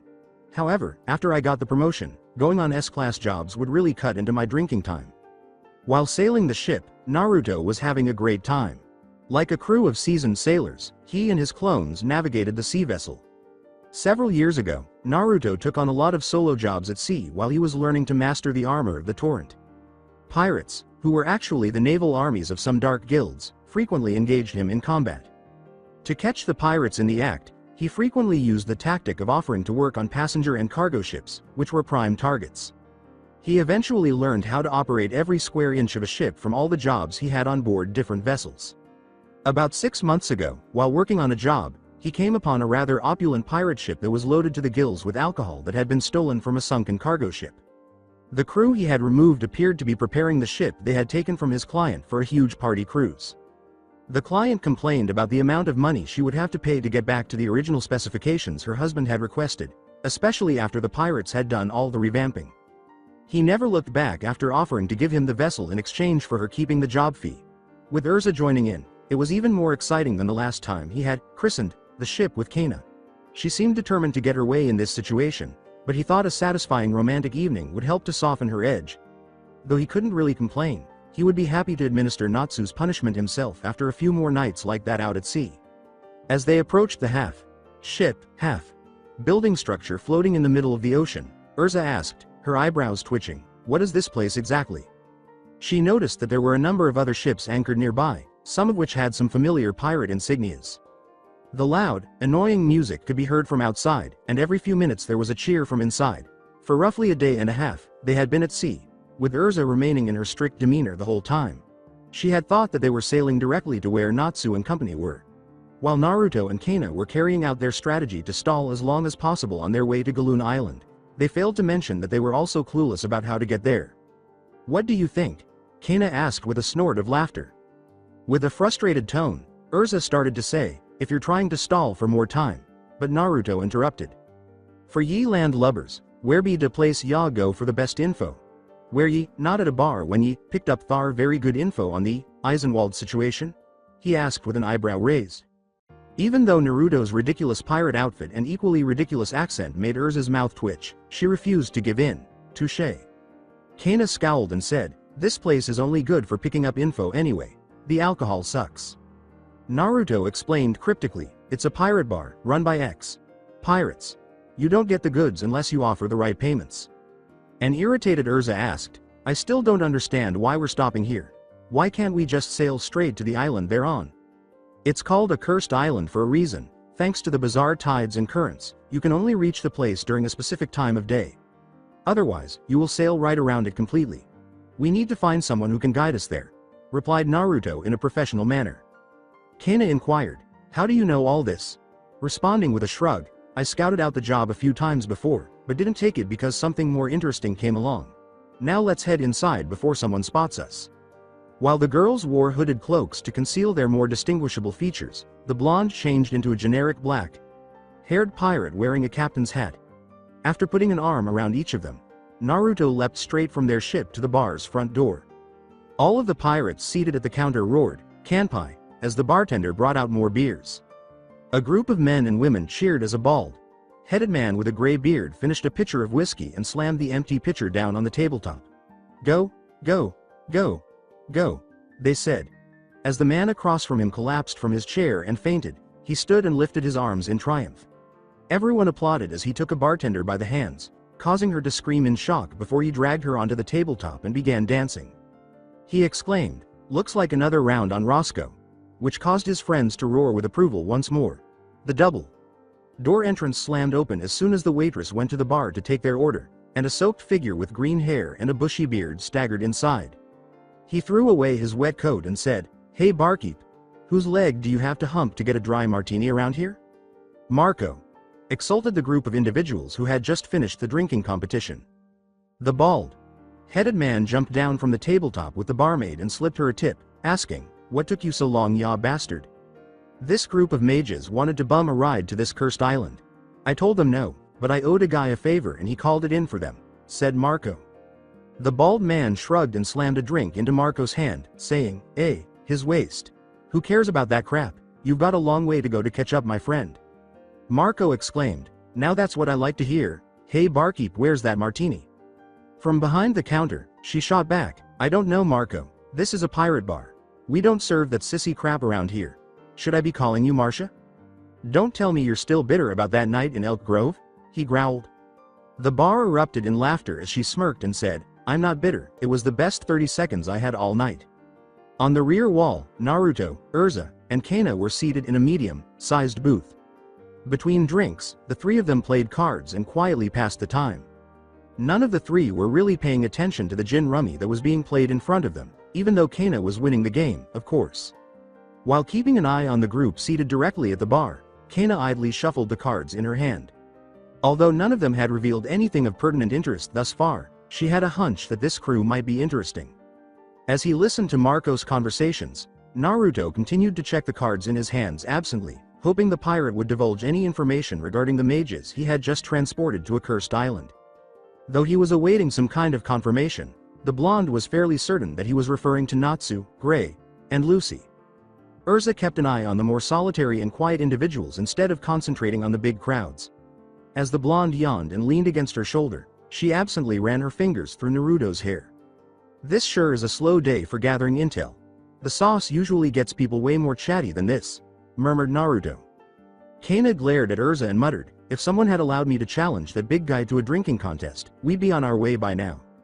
She was ignored by the redhead, who said, "You know better than to drink excessively while on a job." Naruto reminded him, "Technically, this isn't a job, it's babysitting." Urza raised an eyebrow in response and said, "Enforcing the rules is just as important as any job." Naruto replied with a snort, "Rules are merely a guideline to go by. You should evaluate each situation on its own merit. I can't speak for Lucy and Gray, but Natsu knows how to handle himself. I've made sure of it. You still see him as that immature kid who had potential, but couldn't take of himself. He's matured a lot, even if he doesn't show it on the surface. He's on the verge of really coming into his own as a mage." Naruto went back to keeping an eye on the bargoers while Urza ruminated on that for a few minutes. The majority of people were ignoring the little altercation that had broken out in the center of the room. After moving away from the chaos, Marco was idly chatting with some of his friends when he noticed an old man in the bar's corner staring at him. The man had a thick mustache, long gray hair, and was of average height. In addition to one blue eye and what looked to be a fake green eye, he had a jagged scar in the shape of a cross across his left cheek. "Something wrong, old-timer?" Marco asked, focusing entirely on the man. "You shouldn't be ferrying people out to that cursed island. You just sent those mages to their graves," the elderly gentleman grumbled. Astonished, Marco said, "What are you talking about? Everyone knows that the curse is an absolute joke. That place is nothing more than a tourist attraction." "You know nothing about the true nature of the curse," said the elderly gentleman. "Mages, pirates, military men, no one comes back alive. I should know, it took the lives of most of my crew." "Riddle me this, old-timer, if it's such a cursed island, why do so many people live there?" Marco asked, shaking his head in frustration. In response, the man sneered, "Those people aren't as good-natured as they appear. They offer ritual sacrifices to keep the curse at bay. And not just any type of sacrifices either, human sacrifices. They purchase slaves from dark guilds to do their dirty work. I say you're full of crap. The only weird thing about that island is that the currents make so you can only travel there during certain times. If the place was as corrupt as you say, the military would obliterate it off the face of the earth," Marco said, dismissing his claims as though he were delusional and ending the conversation. As she, Naruto, and Urza stood up, Kana remarked, "And we have our man." This trip was no longer enjoyable for Kana. She nearly lost a barrel of her priceless alcohol over the side of the ship when it abruptly lurched once more in the choppy waters. Before rolling it down below with the rest of her stash, she was able to stop it in place. In the midst of the rain from above, the wind blew her cloak back tightly against her body and whipped her hair around wildly. As the redhead assisted two Naruto clones in stabilizing the ship's mast, she cast the evil eye on Urza and her insulated armor. When she heard Naruto, who was operating the steering column of the rudder, and the old geezer they were pulling laughing, her eyebrow began to move. Through the storm's roaring winds, Kana yelled at Naruto, "I thought you said the only tricky thought about getting there was the currents." Naruto retorted, "Yes, we do have ammunition for the turrets." Kana went below deck to find some warmer clothes and let out a frustrated scream. After looking around in confusion, Urza scowled and said, "I don't see any turrets. He needs to show me any additional weapons if there are any." In an overly affectionate tone, Urza told the clones beside her, "After we're done here, you two are taking me to the real weapons." But the boss said, "Made her right, clone start." The other clone interrupted, saying, "He said to do whatever Urza-chan said needed to be done." "That's not what the boss said," stared the first clone at him. With a look that said, "She doesn't dispel clones nicely," the second person responded. Urza smirked contentedly as she stood between the two of them. The old man exclaimed, "Now this is what I call sailing," as Naruto skillfully maneuvered the ship between two whirlpools. They introduced themselves to Virgil, the elderly bartender, and explained their situation. They needed a guide to the island so they could support their friends. At first, Virgil was unyielding and wouldn't even entertain the idea. They paid his bar tab and gave him an autographed copy of the most recent Icha Icha release as a form of bribery. Unexpectedly, once they were back at sea, the sullen Virgil became very animated. He spent several days entertaining them with stories about his former crew's travels and the origin of his artificial eye and scar. Since their home port was frequently overrun by pirates and other members of the criminal underworld, his crew initially formed as a basic Navy militia to protect it. The government and military disregarded their cries for help because it was merely a small port in a far-off place. The crew was able to establish themselves and clean up the port in a short period of time. The majority of pirates were deterred by their mere presence. They became too proficient at what they did. The military criticized them for violating their authority, but in reality, they were doing their duty for them in order to damage the military's reputation. When the military took control, they were evicted from their home and branded as a pirate crew of ruthless vigilantes and bounty hunters. They stuck to their mission and made a living by taking down the most ardent pirates in the area, even though they were labeled as the kind of scum they hated the most. The government attempted to portray them as eliminating the competition, but word of their genuine reputation began to spread, and they began to be genuinely acknowledged for their values. Kana moaned as she made her way back to the top deck, "I thought this was supposed to be easy sailing." Leaning over a railing, Virgil exclaimed, "Ha ha ha," with unrestrained delight. "No man can predict the nature of the sea, lass." As she clung desperately to a Naruto clone that was weighing down a rope for one of the sails close to the original Naruto at the steering wheel, Kana moaned, "I'm not drunk enough for this." As Naruto manned the steering wheel and quickly shifted it back and forth to negotiate the choppy waters, he exclaimed, "This is a light rain. Shower. Nothing I can't handle." Without hesitation, the majority of his clones were constantly adjusting the sails to deal with the whirling winds that threatened to topple the ship, and they were scurrying everywhere. The ship was cutting through the storm with brutal efficiency, even though it was leaning at an awkward angle. Urza inquired, "When did you learn to sail like this?" For a brief moment, Naruto thought back to many of his early unsuccessful adventures in which he defeated pirates, took control of their ships, and then sank them with all the looted goods before he could return to land. He whispered, "Lots and lots of practice." A frantic Kana yelled, "Does that look like a rain shower to you?" and gestured to the rear of the ship. When Naruto turned to face a gigantic wave that was at least 10 stories high, his mouth fell open. WWE. Wipeout. Virgil stumbled in surprise. Naruto jumped up into the air toward the aft of the boat and yelled, "Not on my watch." Urza grabbed the wheel. "That fucker is going down." Urza shouted, "I don't know how to drive this thing," as she fumbled for the wheel. It began spinning quickly, and it was getting hard to control. It began to pull strongly in the opposite direction, no matter which way she tried to move it. "The ship runs off magic power. Just channel your magic into the steering wheel. The turning is just for show," Kana yelled. When she felt it begin to tug on her magic and the wheel abruptly stopped moving in her hands, Urza grinned and shook her head. "Figures," she said.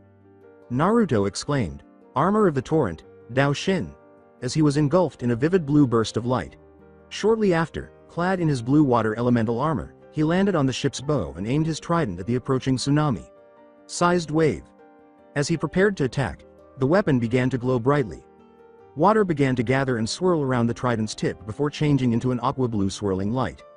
As the attack came in, Naruto yelled, "You will respect my Authoritaah, Super Wave Smasher." It sounded like a cannon. The trident's tip exploded with a tremendous burst of energy that struck the wavehead on and destroyed its center. As the ship continued to sail with little resistance, it received a slight speed boost, and the remainder of the wave weakly collapsed off to the sides. Naruto raised his trident into the air and said, "Time to speed this trip up even more." As he poured magic into the weapon to execute a technique, the trident began to glow. At sea level, 5 huge globs of water began to form around the ship's exterior. Naruto declared, "Water Slayer technique. 5 feeding sharks," as the 5 sharks clinging to the ship more than doubled its speed. "From horsepower to shark power, what will they think of next?" asked Kana, shrugging at the sight of it. As the ship passed through the now tranquil waters of the southern sea, Naruto boasted, "I told you that was nothing more than rain. Shower." The ship easily outran the storm and settled into some smooth sailing thanks to the water shark's increased speed.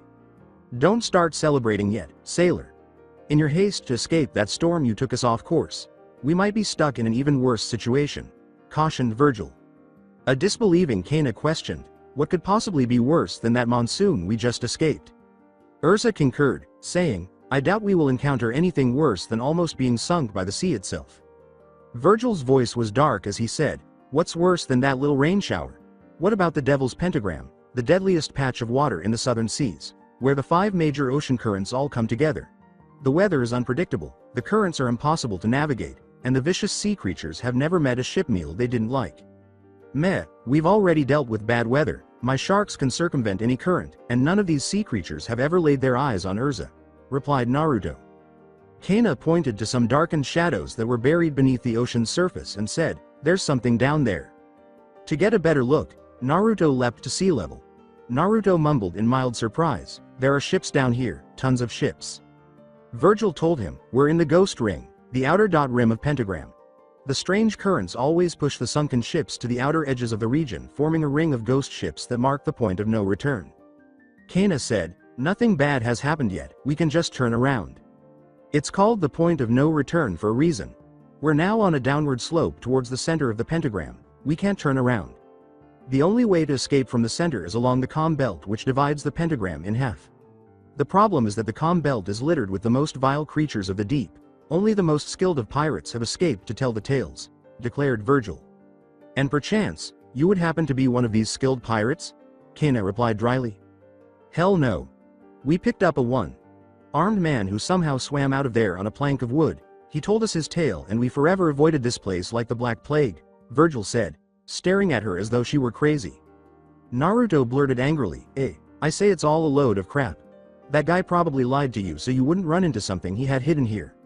I bet the whole thing is a big hoax."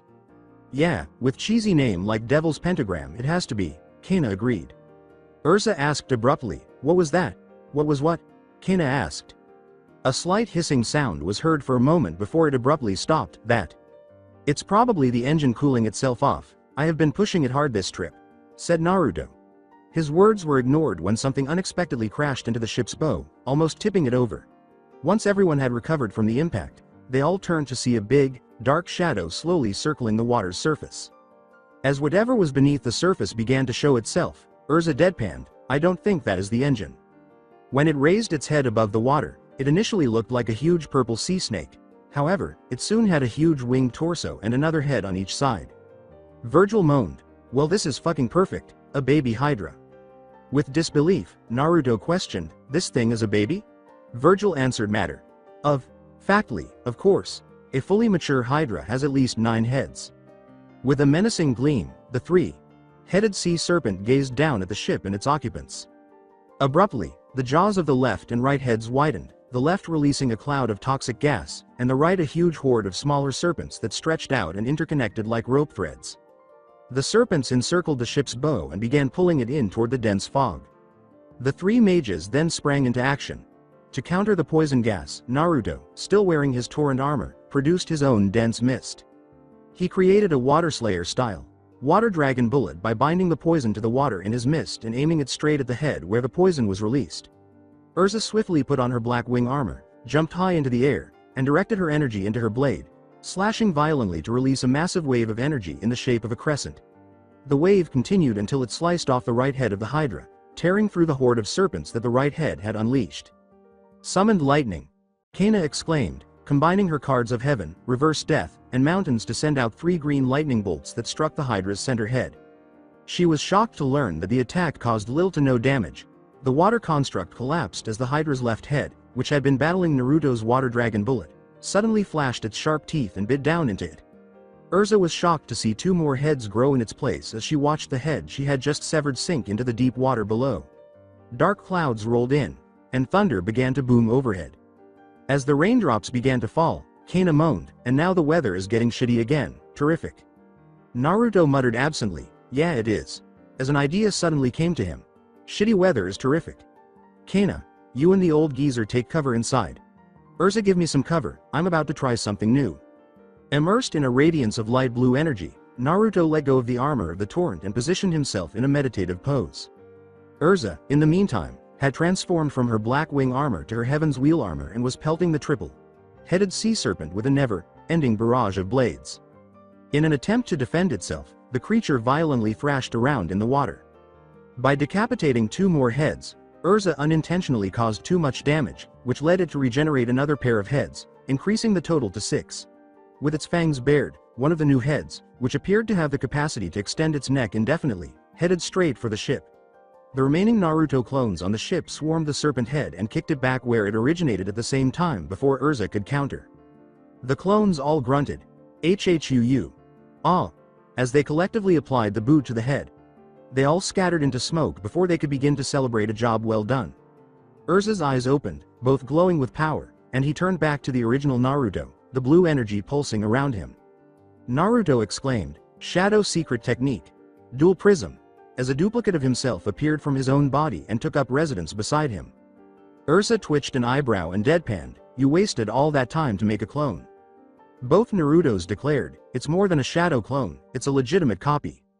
They were engulfed in blue and green light, respectively. Can't be dispelled by a single blow, and more importantly can wield my full power. Now for the next step. Dual prism technique. Dual Slayer, armor of the torrent, Halo. Daoshin, Ray. Yelled the 2 Narutos. Urza was astounded to see both of them wearing the armor at the same time. Each of them seemed to be as strong as Naruto at his peak, and she could feel the power flowing from them in waves. You should probably re-equip Lightning Empress. The Naruto wearing the Halo armor was advised to do so. 2 of the Hydra's heads opened their mouths and unleashed another enormous horde of serpents at the ship in an apparent attempt to sink it, indicating that they were irritated by Naruto's performance. The thunder was still reverberating in the sky, and the rain had really begun to come down hard. As he hefted his weapon into the air at the Hydra, the torrent Naruto made the decision to capitalize on the damp conditions. 5 water sharks regrouped in the water and launched a renewed, fierce attack on the creature as the trident glowed with power. As the sharks attacked, Naruto kept the creature occupied by dipping his trident into the water in preparation for a larger attack. In an attempt to send the writhing mass of serpents streaking across the water to a watery grave, the Halo Naruto flashed around the ship at high speed and assisted Urza in fighting them. All that was visible of Naruto assisting Urza as she used her blue lightning attacks to fry dozens of serpents was a green blur that flashed back and forth, destroying waves of the creatures. He moved so quickly that anything in its path was fried as electricity sparked off of him. Urza was only spared damage from friendly fire because she had changed into new armor. Even my eye can hardly detect his movements because he has become even faster with that armor. Urza watched him out of the corner of her fake eye, thinking. The torrent-armored Naruto roared, "Water Slayer technique, Great Water Shark Missile." As a huge water shark the size of the Hydra formed underwater, only its dorsal fin visible above the surface, and darted in the direction of the sea monster. After tackling the beast and chomping off a few of its heads, it circled back to attack once more as the heads reformed. Urza and the Halo Naruto were released as the Hydra focused entirely on the shark. The 2 Narutos stood side by side, getting ready for the big finish as the sea beast and the enormous water shark continued their battle. As they positioned their weapons, the torrent, Armored Naruto pointed his trident directly in front of himself, while the halo. Armored Naruto held his sword straight up above his head. "Let's do this!" They both yelled at once. Water began to swirl around the trident's head, and thunder resounded from the storm clouds above as a lightning bolt struck down, empowering the sword. Thunderbolt Cut.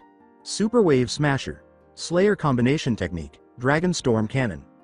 The two signature attacks combined to create a massive dragon-headed beam of blazing white energy that swept across the water's surface, destroyed the Hydra, and continued to blaze across the ocean for miles before vanishing. A lone head floating atop a heap of ashes was all that was left of the sea serpent as the beam vanished from view. From inside the ship, a startled Virgil and Kana appeared, their jaws dropped to comical levels and their eyes wide. Urza began to laugh at the ridiculousness of it all and shook her head. Before recombining into a single entity, the two Narutos shed their armors in a faint radiance of light. Naruto abruptly fell into the waiting arms of Kana, who had moved beside him, mid-sentence. "I'm glad that's over with. I haven't perfected that new clone technique. It really takes a lot," Naruto said. "Why does he always overdo it?" Urza sighed as she hurried over. Urza hefted the blonde over her shoulder, and Kana said, "No worries, he's just sleeping. Take him down below for a good rest, he's earned it." Urza frowned and said, "We're stuck here until he wakes up though." Kana raised an eyebrow and said, "This is my ship after all, you think I don't know how to sail it?" "I figured you'd be too busy drinking all the alcohol on board to learn something like that," Urza said with a deadpan expression. "Go let our man get some rest. I'll handle things up here, it'll be smooth sailing. Come on girls, let's get to work," Kana said, turning away with a sheepish smile before whistling. By using her sexy lady card, Kana called forth the girls to fill the roles that Naruto's shadow clones had previously held. "Now, where to Geezer?" she asked, turning to face Virgil, who had fainted from a severe nosebleed upon seeing all the girls. "Fucking perv," Kana complained, raising an eyebrow. "Can I get a cleanup crew over here?" A few hours later, Urza was on the top deck, admiring Kana's ship management skills while savoring a piece of red velvet cake with extra frosting.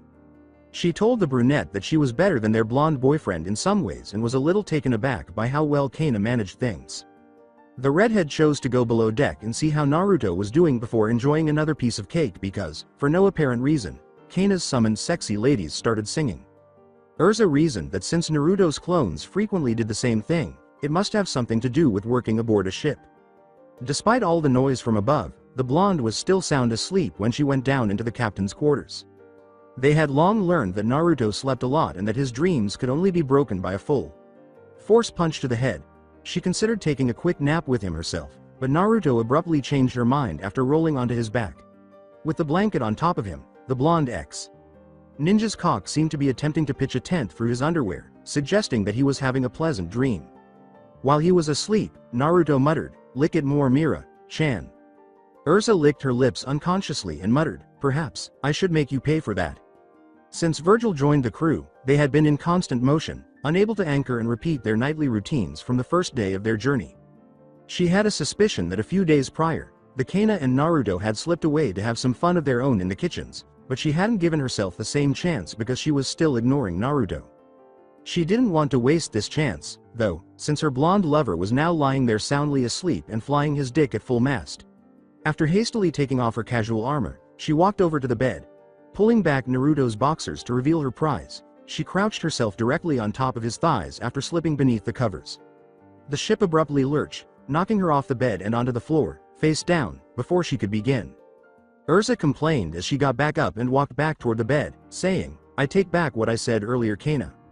She rolled the still slumbering blonde back onto Naruto's back and slipped back under the blankets. This time, she let her fully erect prize hang out while tearing the boxers off his body. When the ship lurched again, even more violently than before, she grabbed the rock-hard member and leaned her open mouth directly above it, which knocked her backwards off the bed and onto her ass. Then she heard loud shouting above deck, followed by the sound of cannon fire. Urza exclaimed, "We're under attack," as she abruptly jumped to her feet and became motionless. As the temperature fell by around 30 degrees, Naruto shivered in his sleep and pulled his blanket tighter around him. She quickly changed back into her casual armor and bounded to the top deck. The angry redhead snarled, "Someone is going to pay for this interruption." "What the hell is going on up here?" Urza asked in a tone that was surprisingly composed. 3 pirate battleships with a single insignia encircling them, and several of these Blue Rock pirates already on board were what Urza saw when he arrived. When she was eating her cake earlier, the man who appeared to the leader of this ragtag group was standing there with some frosting dripping off his cheek. The sight of the new arrival sent a chill down the spines of all the pirates who turned to face her. An aura of death filled the room, and a dark shadow hung over her head, revealing only a pair of glowing red eyes. Kana started, "These idiots chose to attack our ship," and then she gestured to the captain. "And their beloved Captain Arqua has decided to claim the rest of your cake." The blue-haired captain exclaimed, "Not just the cake. All you women now belong to us," without understanding that the ship's crew members were only Kana's enchanted call. "You want that cake? My cake?" Urza said, maintaining her falsely composed demeanor. Captain Arqua mouthed off again, unaware of the gravity of the situation. "Ha, silly girl, I told you this is my cake now," he exclaimed, snatching up the remainder and biting into it all at once. Bitch. That was real good," he exclaimed, licking his lips. The intensity of Urza's death aura suddenly tripled, and she said, "I certainly hope it was, because it's going to be the last thing you ever taste." "Wah?" Arqua asked, staring at her in a daze. Urza quickly equipped her Heaven's Wheel armor, aimed all 200 of her swords at the enemy forces, and stood in front of Arqua, holding the blades at his throat. The Blue Rock pirates experienced only a world of suffering. They had no time to become confused or panicked. With barrels of alcohol in one arm and piles of various cakes in the other, Urza jumped back aboard the ship and marched past Virgil's shell. Shocked form. The picture of the 3 Blue Rock pirates burning and sinking ships was behind her. Incredulous, Virgil looked from Urza to the wreckage sites and blurted, "Who are you people?"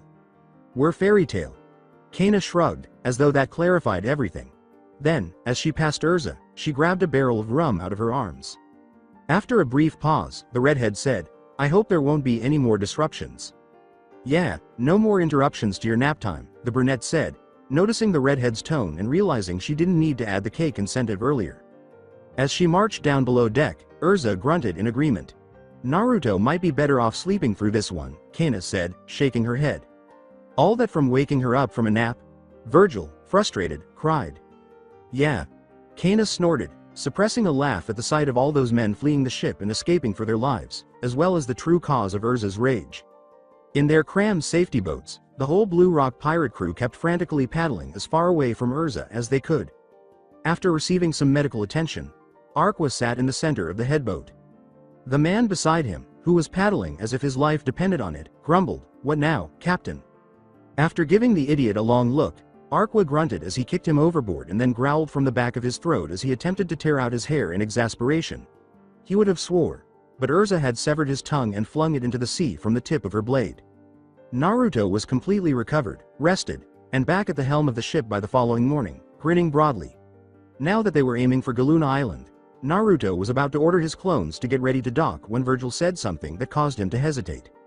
Virgil looked out, protecting his eyes from the intense sun, and remarked, "We're not too far out now." "What are you talking about? We're here. This is the cursed island Galuna," replied Naruto. "Galuna? This isn't the cursed island. The villagers here are all just a bunch of idiots," shouted Virgil. "Our friends came here to Galuna, it's where the S-class job was," stated Kana. They were worried, but Virgil dismissed them, saying, "Your friends aren't in any trouble, this place is harmless." "Well, how far is this real, cursed island then?"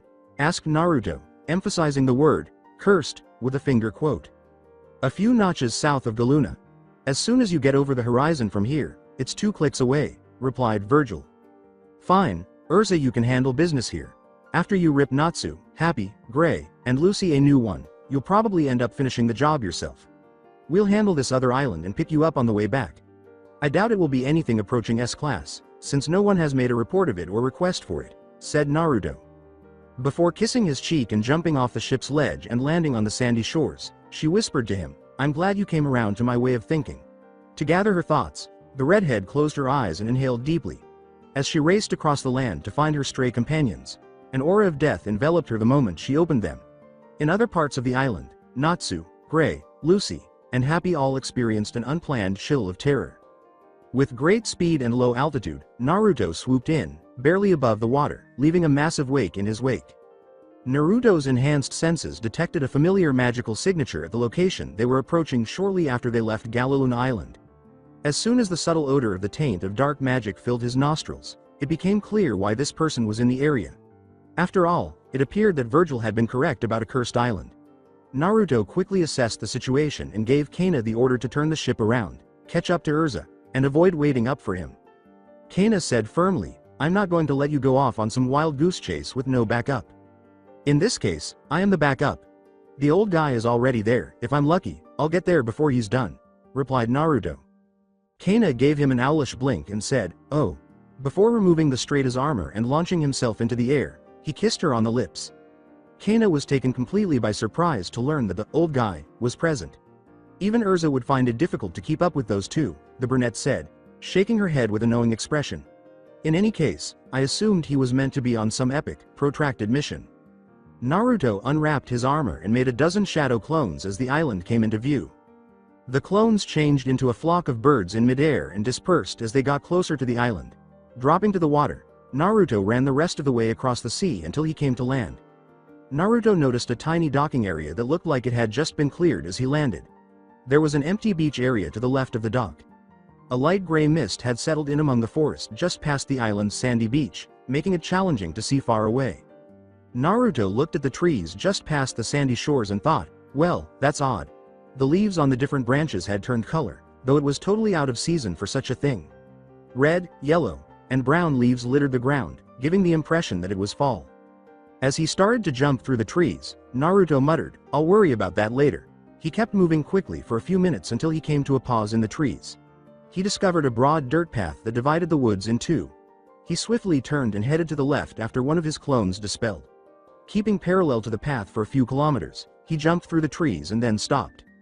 As he stretched all of his senses outward from his perch on a large branch, Naruto thought, I can't sense anyone else around this area at all. Then a clone spread out once more, returning with more data. After heading north for roughly 12 kilometers, where the mist eventually subsided, Naruto crossed the path to the opposite group of trees. Here, he found a tiny, deserted community that his clone had found. At first glance, the little village seemed to have been abandoned not long ago. All the little shelters were still warm and in fair shape. There was a small pond with fish off to the left, and the irrigation system was also flooded with water. The strange thing was that there didn't appear to be any insects or wild animals nearby.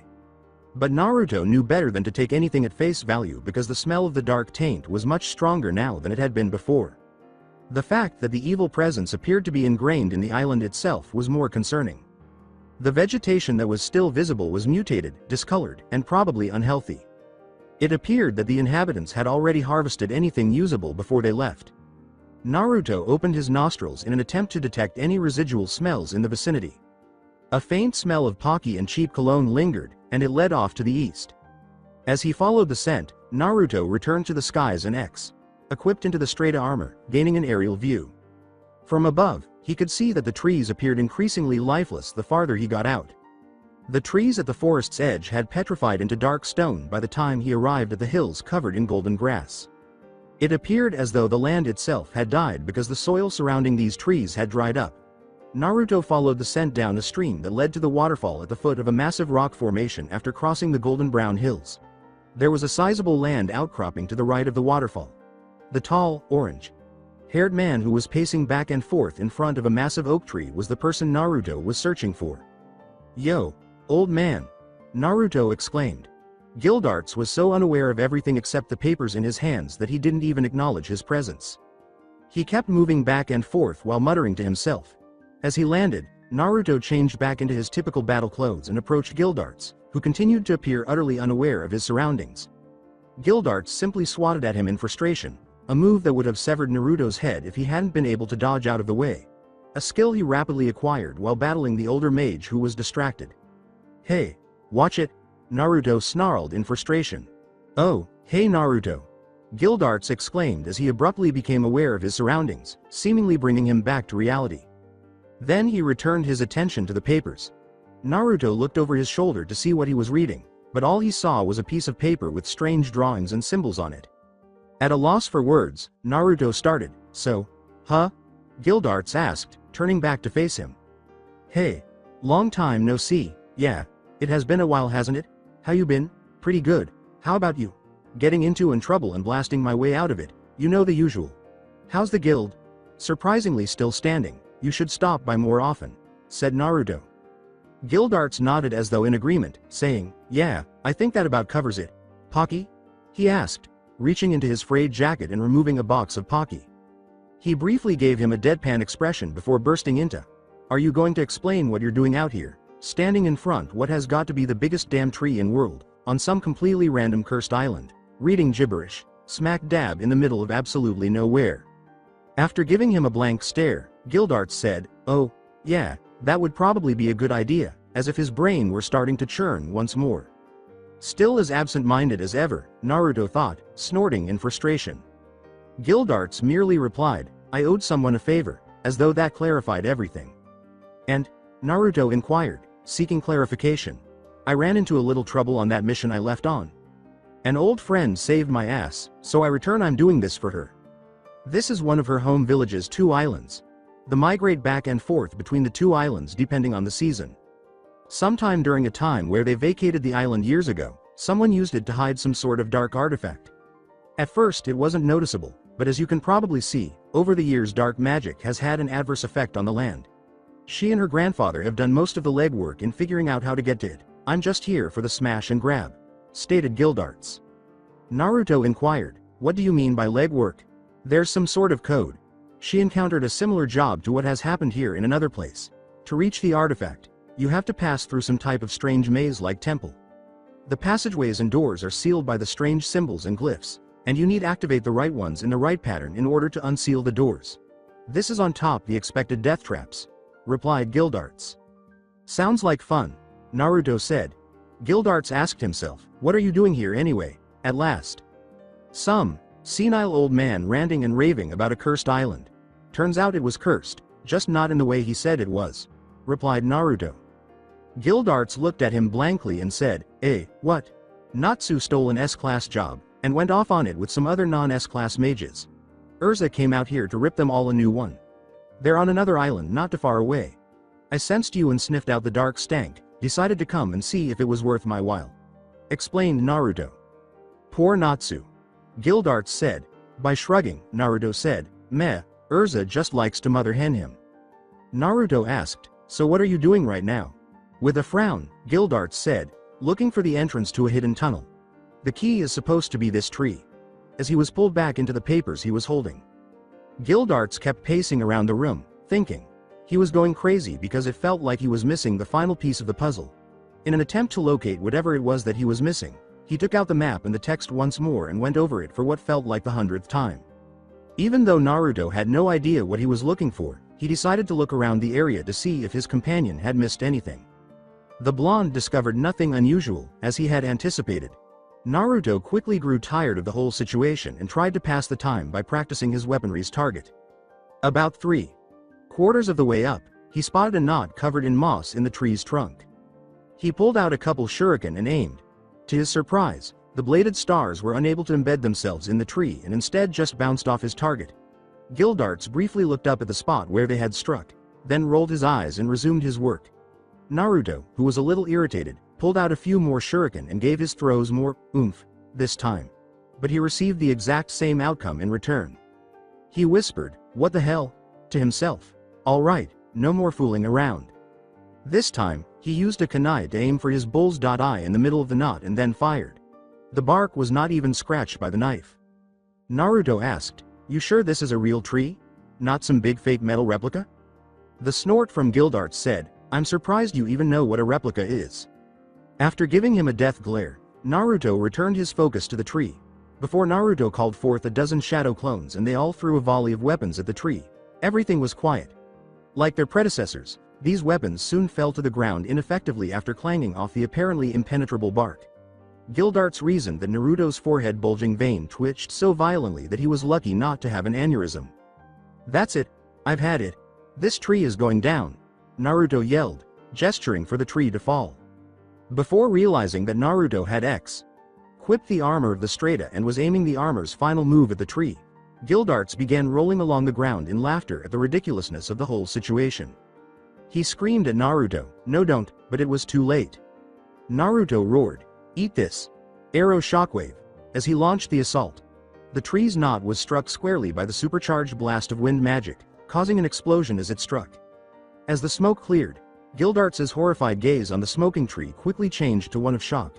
Instead of being entirely destroyed, the knot's former location was a 3-meter hole that was clean through the trunk. Gildarts started to say, "You idiot, you could have ruined the hole," but stopped when he heard a loud rumbling noise. An underground passageway was revealed when a 5.by.2-meter section of the tree's trunk sank a few inches at the base and then slid upward. In amazement, Gildarts muttered, "Well, all I be damned." Naruto exclaimed, "Huh? Knew it was a fake. Let's go. Woot, Temple of Death traps, here I come," as he threw off his armor and dashed through the hallway. After merely shaking his head, Gildarts scurried after him, complaining, "That bastard has all the damn luck." The passageway took the two of them into a long, winding tunnel deep underground. Even though the walk was boring, there was still plenty of time for the two to catch up. Naruto inquired, "So what happened to your arm?" The older mage grinned and said, "I'm surprised you noticed. Do I look like Natsu to you?" The wildly twitching vein above Naruto's eyebrow once again made its presence known. Gildarts shrugged in response, saying, "Your mannerisms are very similar." Rejecting the accusation, Naruto said, "I blame Igneel and Bahamut." Naruto asked, "Did Bahamut say anything to you before he disappeared?" Naruto grunted, "Yeah, not to tarnish the great name of the Dragon King. He said that he'd be gone for a while and not to go looking for him. He'd met up with Igneel before they up and vanished. He passed along the message to take a more hands-on approach in training Natsu. I don't really know why. Yeah, he's still kind of raw, but he gets way stronger from just fighting battles than anything I've taught him. Think about it this way, what would Natsu be doing instead with all the time you took to teach him?" replied Gildarts. "Probably running around looking for Igneel." "Ooh. Ha. I guess the wisdom does come with that gray hair," laughed Naruto. Gildarts exclaimed, "Gray? Where?" as he abruptly pulled out a mirror and began examining his hair before hearing Naruto laugh. As Gildarts' arm moved through the area that his head had just occupied, Naruto ducked.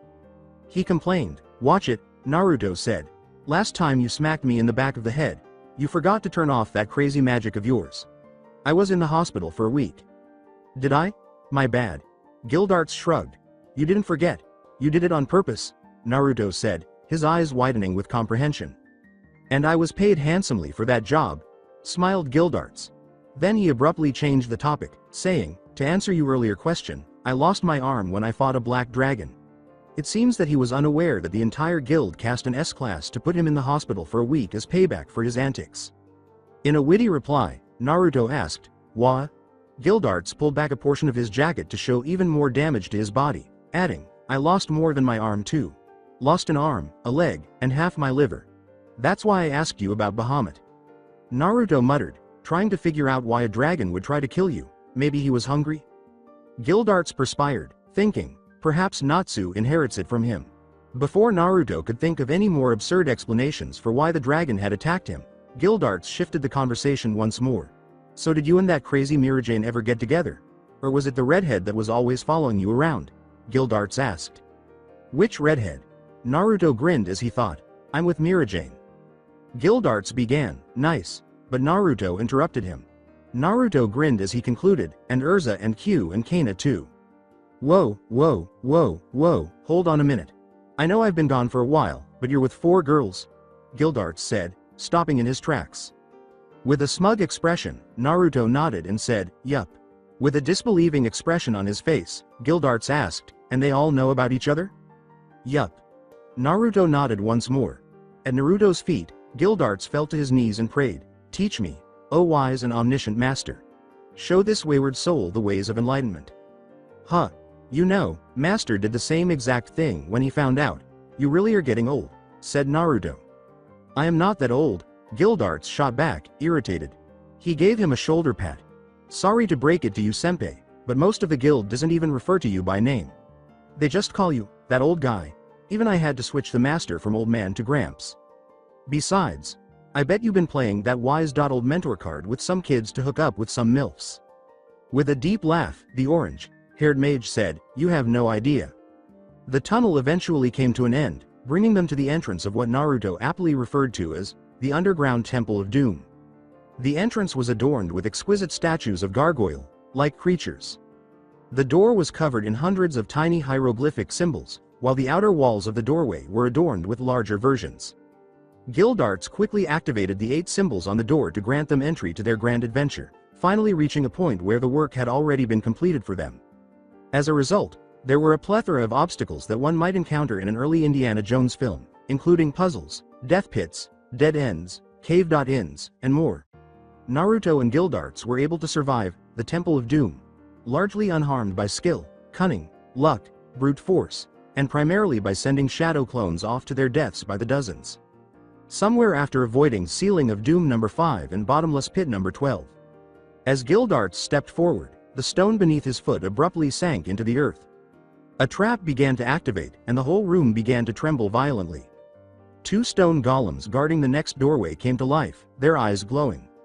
As the 2 club-wielding golems lumbered forward and swung 2 earth-shattered swings at Naruto and Guildarts, the room began to tremble. Clubs were able to split wide cracks in the floor where the blonde and orange-haired mage had been standing because they dodged to the left and right, respectively. Guildarts moved swiftly, using a palm thrust to activate his crash on the golem, breaking the creature into a heap of debris. Naruto swiftly removed his hard rock armor and nailed his golem with a bone-shattering punch on the opposite side of the room, reducing it to a heap of stones as well. "Well, that was easy," Naruto muttered. With narrowed eyes, Guildarts said, "Yeah, far too easy." The 2 piles of debris began to tremble as soon as he said these words, and the shambling golems were back on the move in an instant. Naruto deadpanned by saying, "Well, that's annoying." Guildarts raised his hand to cast his disassembly magic, but Naruto stopped him, saying, "Perhaps this requires a different approach." To Guildarts' surprise, the orange-armored mage sank underground. Naruto ordered, "If you do that spell, that will probably just turn 2 golems into 50 golems. We don't need to destroy them, just immobilize them. Keep them busy for a couple minutes." A slightly impressed Guildarts muttered, "Did not know he could do that." He then leapt backward to avoid a golem's blow. He watched as the other golem dodged a blow, saying, "These things are painfully slow, but damn strong." Guildarts proceeded to avoid the golems with patience and ease, until the golem in front of him vanished from view as he moved to avoid a blow. When he turned to look at its partner, it also disappeared. He noticed 2 holes in the ground when he looked down, neither of which he could see the bottom of. He remarked nonchalantly as Naruto surfaced from underground, "Neat trick." When he was back above ground, Naruto simply shrugged in response and let go of the armor. The 2 headed for the door, which was once more adorned with symbols. The door slid open as Guildarts pressed 5 symbols in a counterclockwise direction. 5 shadow clones were called forth by Naruto, who then sent them ahead to eliminate any traps. While they waited for clones to clear out traps, they picked up the game of Jin they had begun earlier. The clones dispelled and sent back a wave of information after they had been working on it for roughly 15 minutes. Naruto remarked, "Ooh, that was tricky. What happened this time?" Guildarts asked, raising an eyebrow. Naruto retorted, "Very realistic. Looking fake floor over a bottomless pit." "Huh?" Guildarts asked him blankly. He waved him off, "You'll see in a minute. I have to admit the lulling us into a false sense of security with the golems, and then dropping this behind it? Whoever made this was good, probably one hell of a prankster." Naruto looked curiously at Guildarts' sudden burst of laughter and asked, "What?" In between chuckles, he gasped back, "Nothing." The 2 mages traveled along a dirt path until they reached a point where the floor turned to stone, at which point Naruto raised a hand to stop them.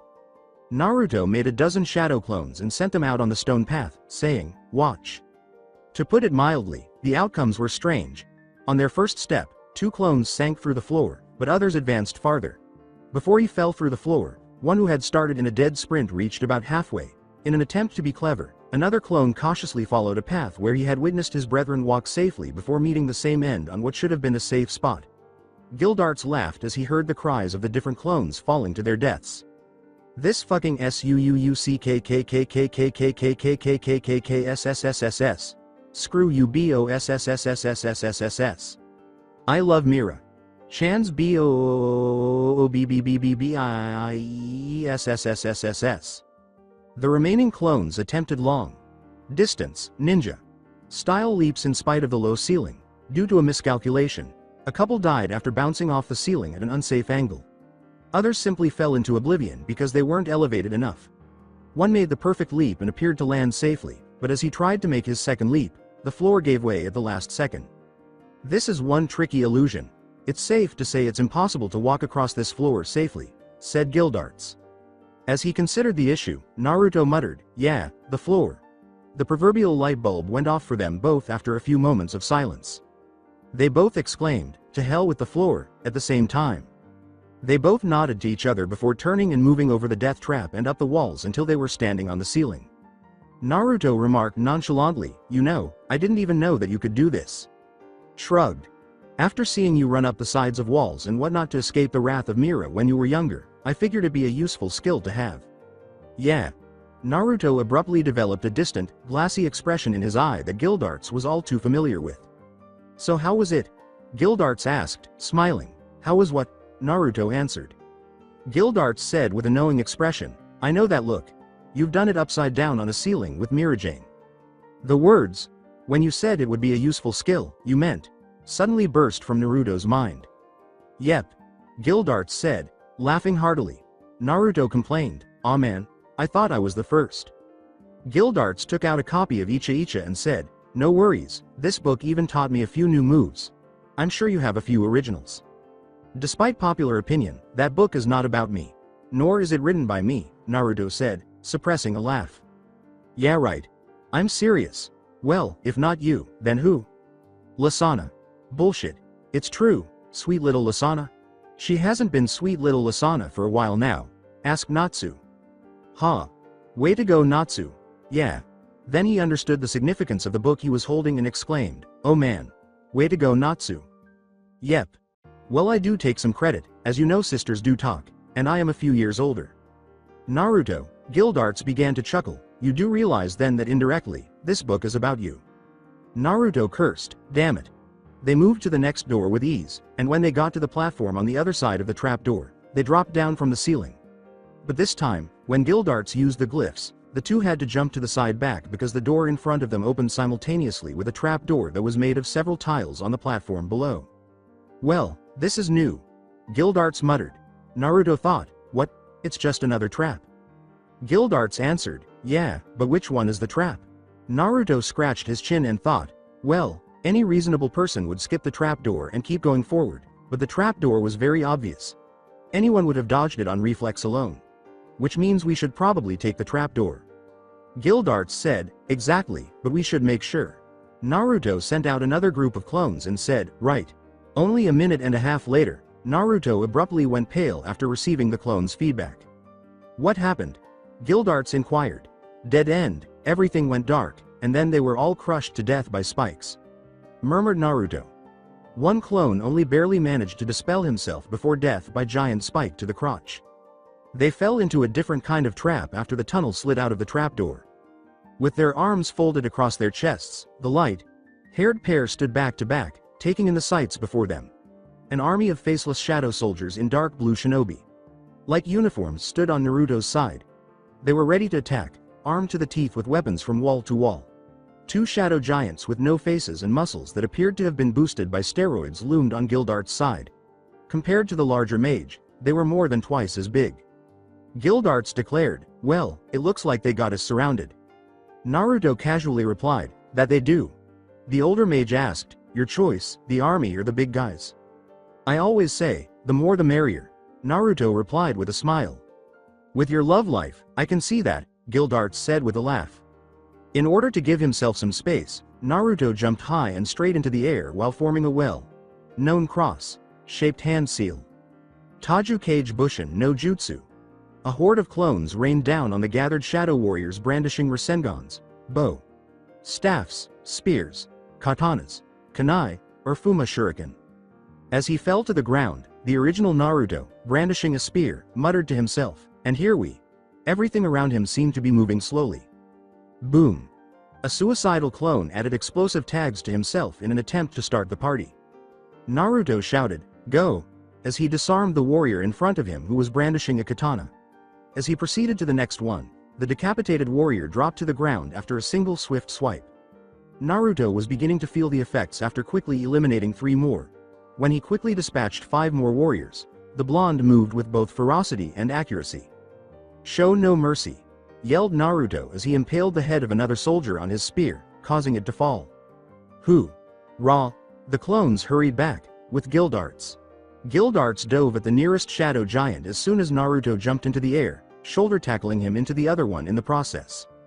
The orange-haired mage was able to put some distance between himself and the total chaos behind him as the two of them flew across the room and into the far wall. One shadow giant trailed slightly behind the other as they charged him, before jumping at the second giant's chest and launching a barrage of punches at its chest. Gildarts used his crash magic to create a pothole in the ground, tripping the first giant. After completing the sequence with a roundhouse kick that leveled the opponent in front of him, he leapt back with ease, grabbed the second opponent by the neck, and dragged him headfirst into the ground. Gildarts thought, he's fast, and in order to avoid a swipe, he leaned back and nearly at a 90-degree angle. He then put his hand on the ground to steady himself as he dodged a punch from the other giant that left a crater in the ground and cartwheeled in to kick to its solar plexus. As this has dragged on, they seem to be getting both faster and stronger, Gildarts said, narrowing his eyes as one of his punches was sidestepped. I was feeling them out at first, but now they are forcing me to do some work. As if on cue, he was knocked off balance by an elbow to the chest after one of his punches was deflected. The other shadow giant took advantage of the gap and gave the orange-haired mage a full body slam. The giant was knocked down by Gildarts, who dodged its partner's attempt at a chokehold by shaking off the blow as if it were nothing. Gildarts used the opportunity to activate Crash directly in the middle of its back, vaporizing the upper half of its body. It tipped over momentarily, then jumped back up as its head, arms, and missing torso came back together. That's a little annoying, Gildarts thought.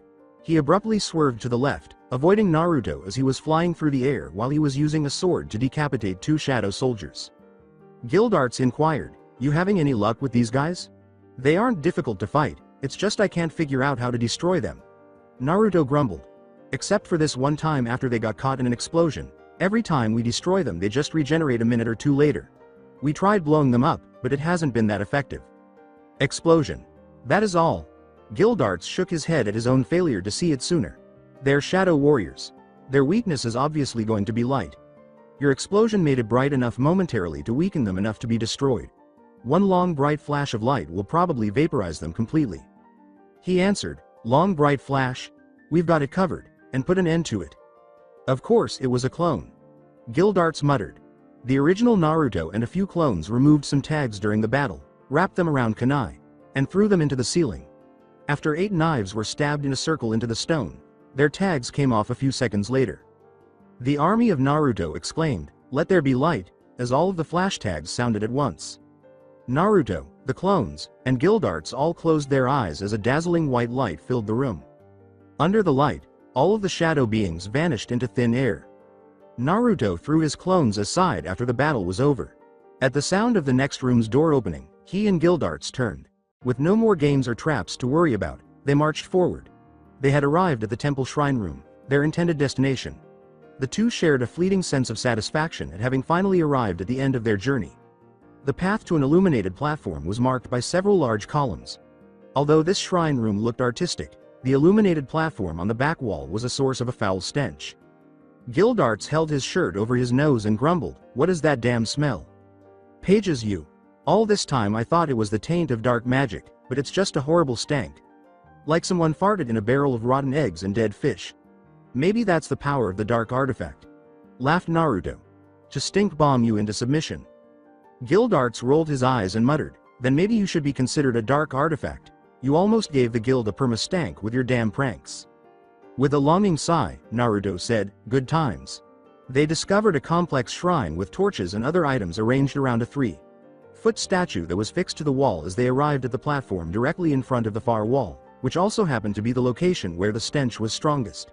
Some kind of demon warlock's mounted head was shown in the statue. Long white hair protruded from the sides of the armored headpiece, which replaced the face with a scowling steel gray mask. "I am the Dark Warlord Talpa, the right hand of Black Zareth. Through his power, I became the most feared warrior in the world. My reign of terror is without equal.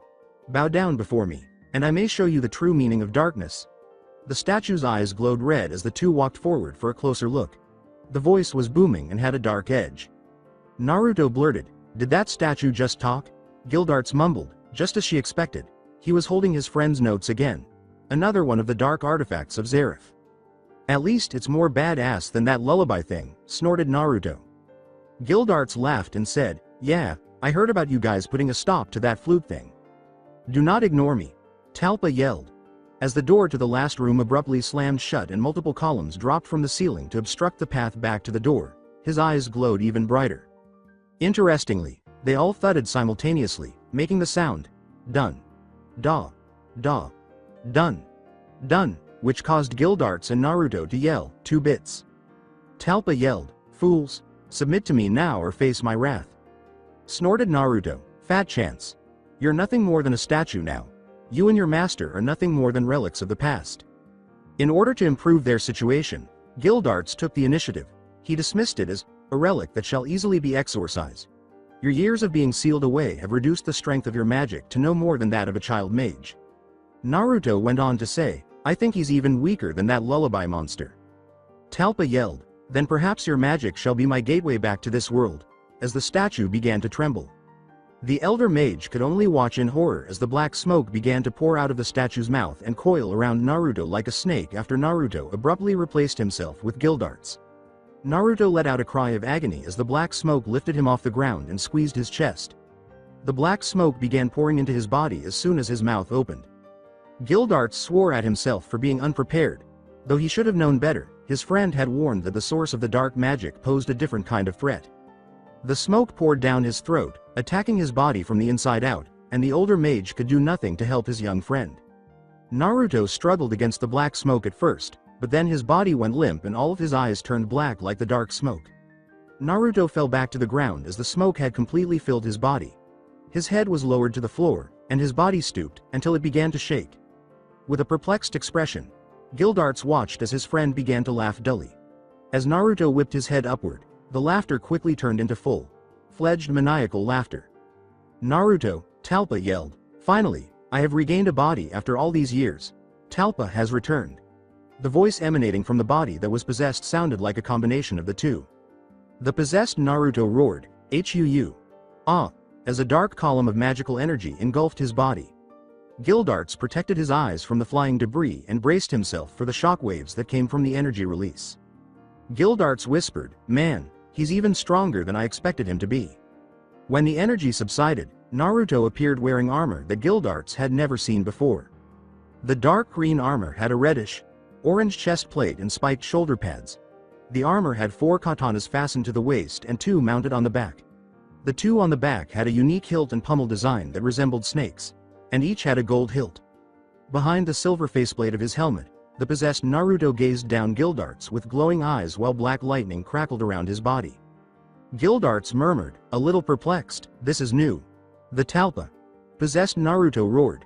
How unfortunate for you, this boy's body is the perfect vessel for handling my power. Yes, that old dragon Bahamut did well with this one. He cackled evilly. Tremble mortal, at the power of the warlord of venom. There's no way that little punk realized in that short amount of time that if it took over his body I would still be able to stop him, but vice versa, not so much, Gildarts said, recognizing the significance of his fellow mage's actions despite Talpa's boast. He's not a genius, but he's fairly intelligent. Those instincts are really excellent. He is still only as strong as Naruto in any of his standard armors, regardless of what this guy believes. This implies that he has a weakness as well. The next step is to locate it and take advantage of it without harming Naruto. Talpa swiftly pulled 2 blades from his waist, vanishing from view and resurfacing right in front of Gildarts. Talpa dropped the second sword as the orange-haired mage ducked a slash that would have severed his head before chopping down on his other arm. Gildarts then thrust his palm at his snake-armored friend foe's chest plate, but he twisted out of the way at an odd angle, avoiding the thrust. Before jumping back to put some distance between himself and Gildarts, Talpa picked up his blade. As he slashed his blades at Gildarts, 2 streams of venom shot at his adversary, and his blades abruptly took on a dark purple tint. Gildarts avoided them with ease, but he did notice how the poisonous substance quickly eroded everything it came into contact with, much like a very strong acid. Gildarts muttered as he swerved to the left to avoid another stream of venom. Well, that answers where that putrid smell was coming from. Gildarts disappeared, only to reappear before Talpa. In close combat, the orange-haired mage launched an offensive to use the venom to impair Talpa's ranged abilities. After slamming 2 punches into the chest plate of the armor, he swept his legs out from under him and pushed him into the ground. With both legs mangled from the attack and his left arm dislocated, Talpa stumbled to his feet. Had enough? Gildarts inquired. Fool. You can cut off the tail of a snake, but then it just grows back, laughed Talpa. He was back to normal in a matter of seconds after his arm and legs healed at an alarming rate. That's good to know.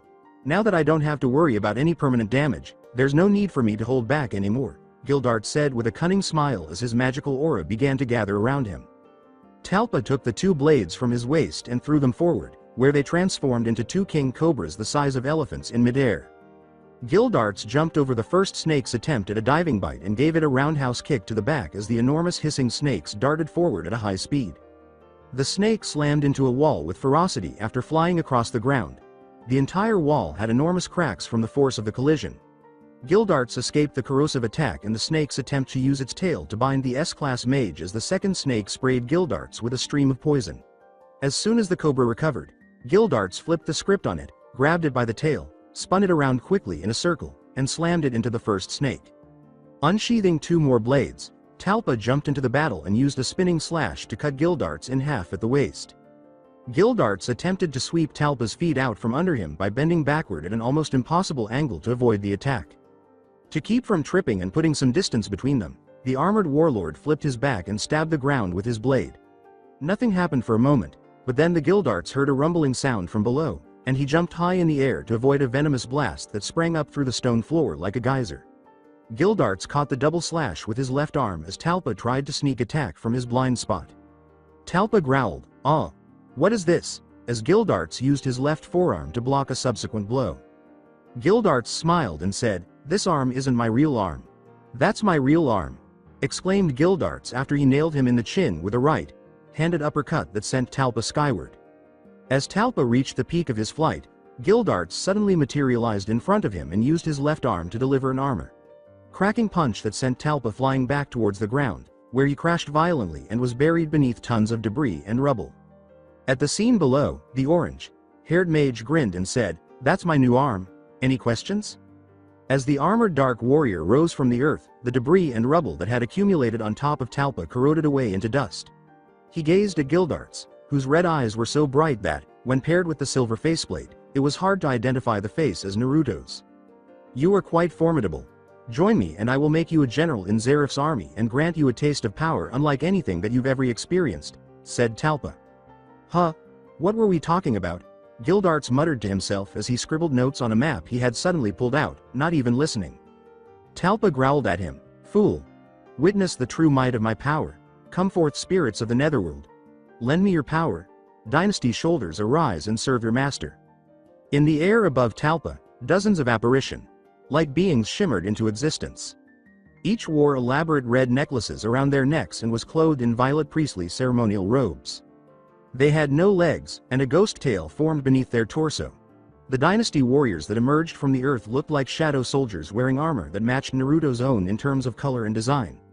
They were equipped with a variety of bladed weapons, including tridents, sickles, scythes, and spears. When it was all over, Gildarts had about 40 nether spirits hovering over him and about 24 dynasty warriors standing in front of him. Gildarts casually rekindled his magical aura and said, "Well, aren't you just full of surprises?" A different group of enemies engaged in combat in the back of Naruto's mind while the conflict between Gildarts and Talpa continued in the real world. The mindscape of Naruto. Not too long ago, a figure in the shadows sped through the caverns that resembled sewers and were the mental defenses of one Naruto Uzumaki.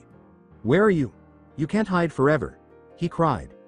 The tan stone of the walls and ceiling the man passed turned black with each step, and the water on the sewer floor changed into a dark purple substance that resembled acid. When he eventually located a door on the left wall, his eyes brightened. He opened the door and was surrounded by a dazzling red light. "Ah, finally, this is where you've been hiding. I promise this won't hurt too much," he laughed. The dark-haired man regained consciousness and sat up, muttering, "What the hell? What happened? Where am I?" Opening the door was the last thing he recalled, followed by the dazzling red light and then nothing at all. There was nothing familiar about his surroundings, so he looked around. He positioned himself on a rocky slope's gently sloping section. Around him, the temperature was hot and muggy. He sensed faint tremors coming from below, and a gray smoke appeared to be swirling through the air. He could see farther down what he now thought was a mountain because of the smoke. He got up, glanced up the slope, and promptly verified his earlier suspicion that he was standing just below the top of a smoking volcano. He whispered to himself, so maybe this one has some serious mental defenses. The man was tackled and pinned against the rocks with a kunai to his neck by a cloaked figure that suddenly emerged from the volcano and slid down its side.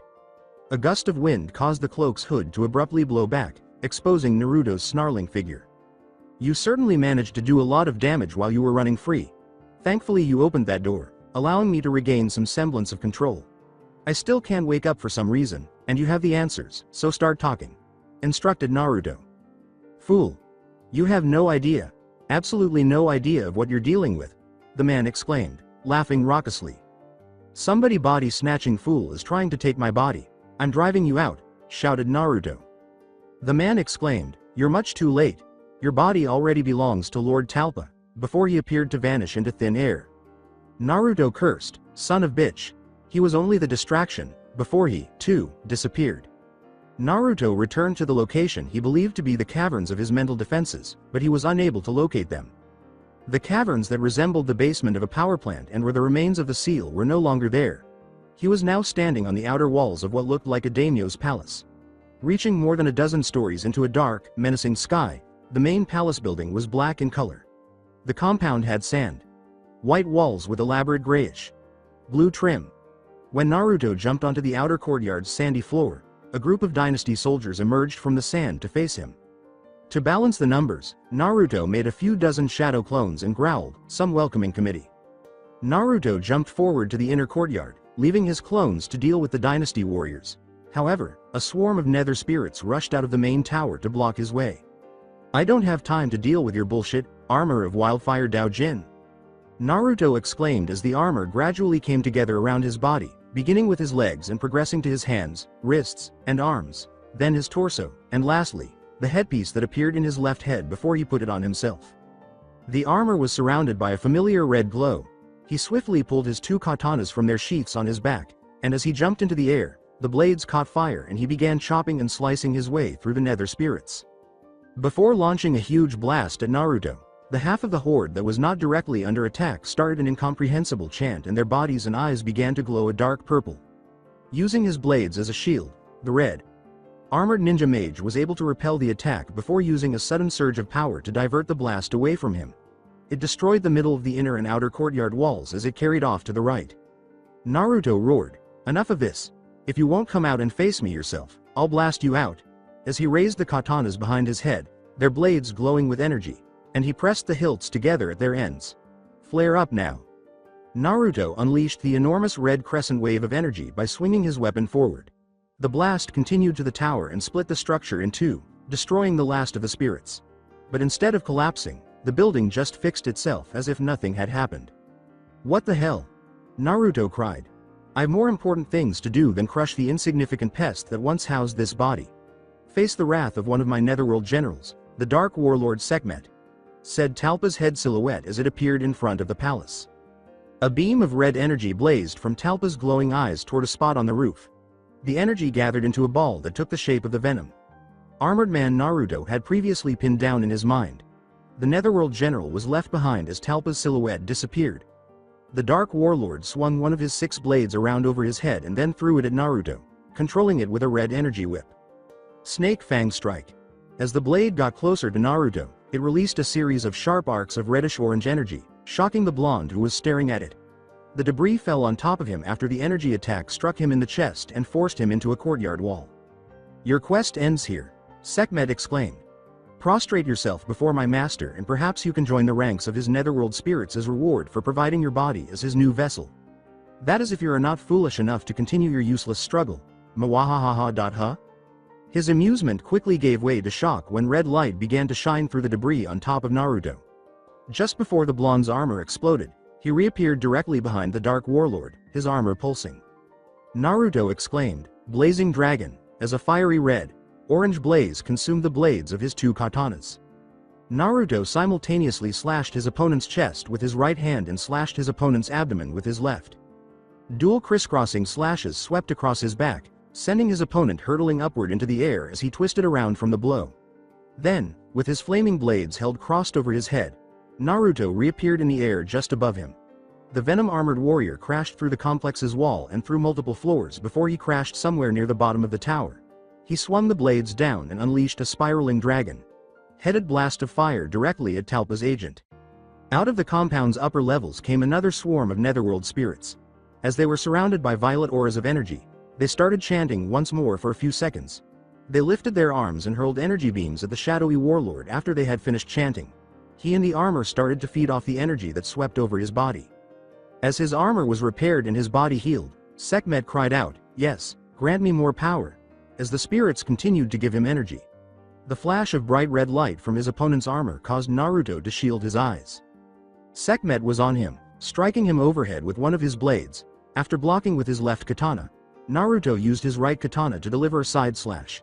To avoid the blow, the Netherworld general jumped back, giving Naruto enough space to counter with a follow move.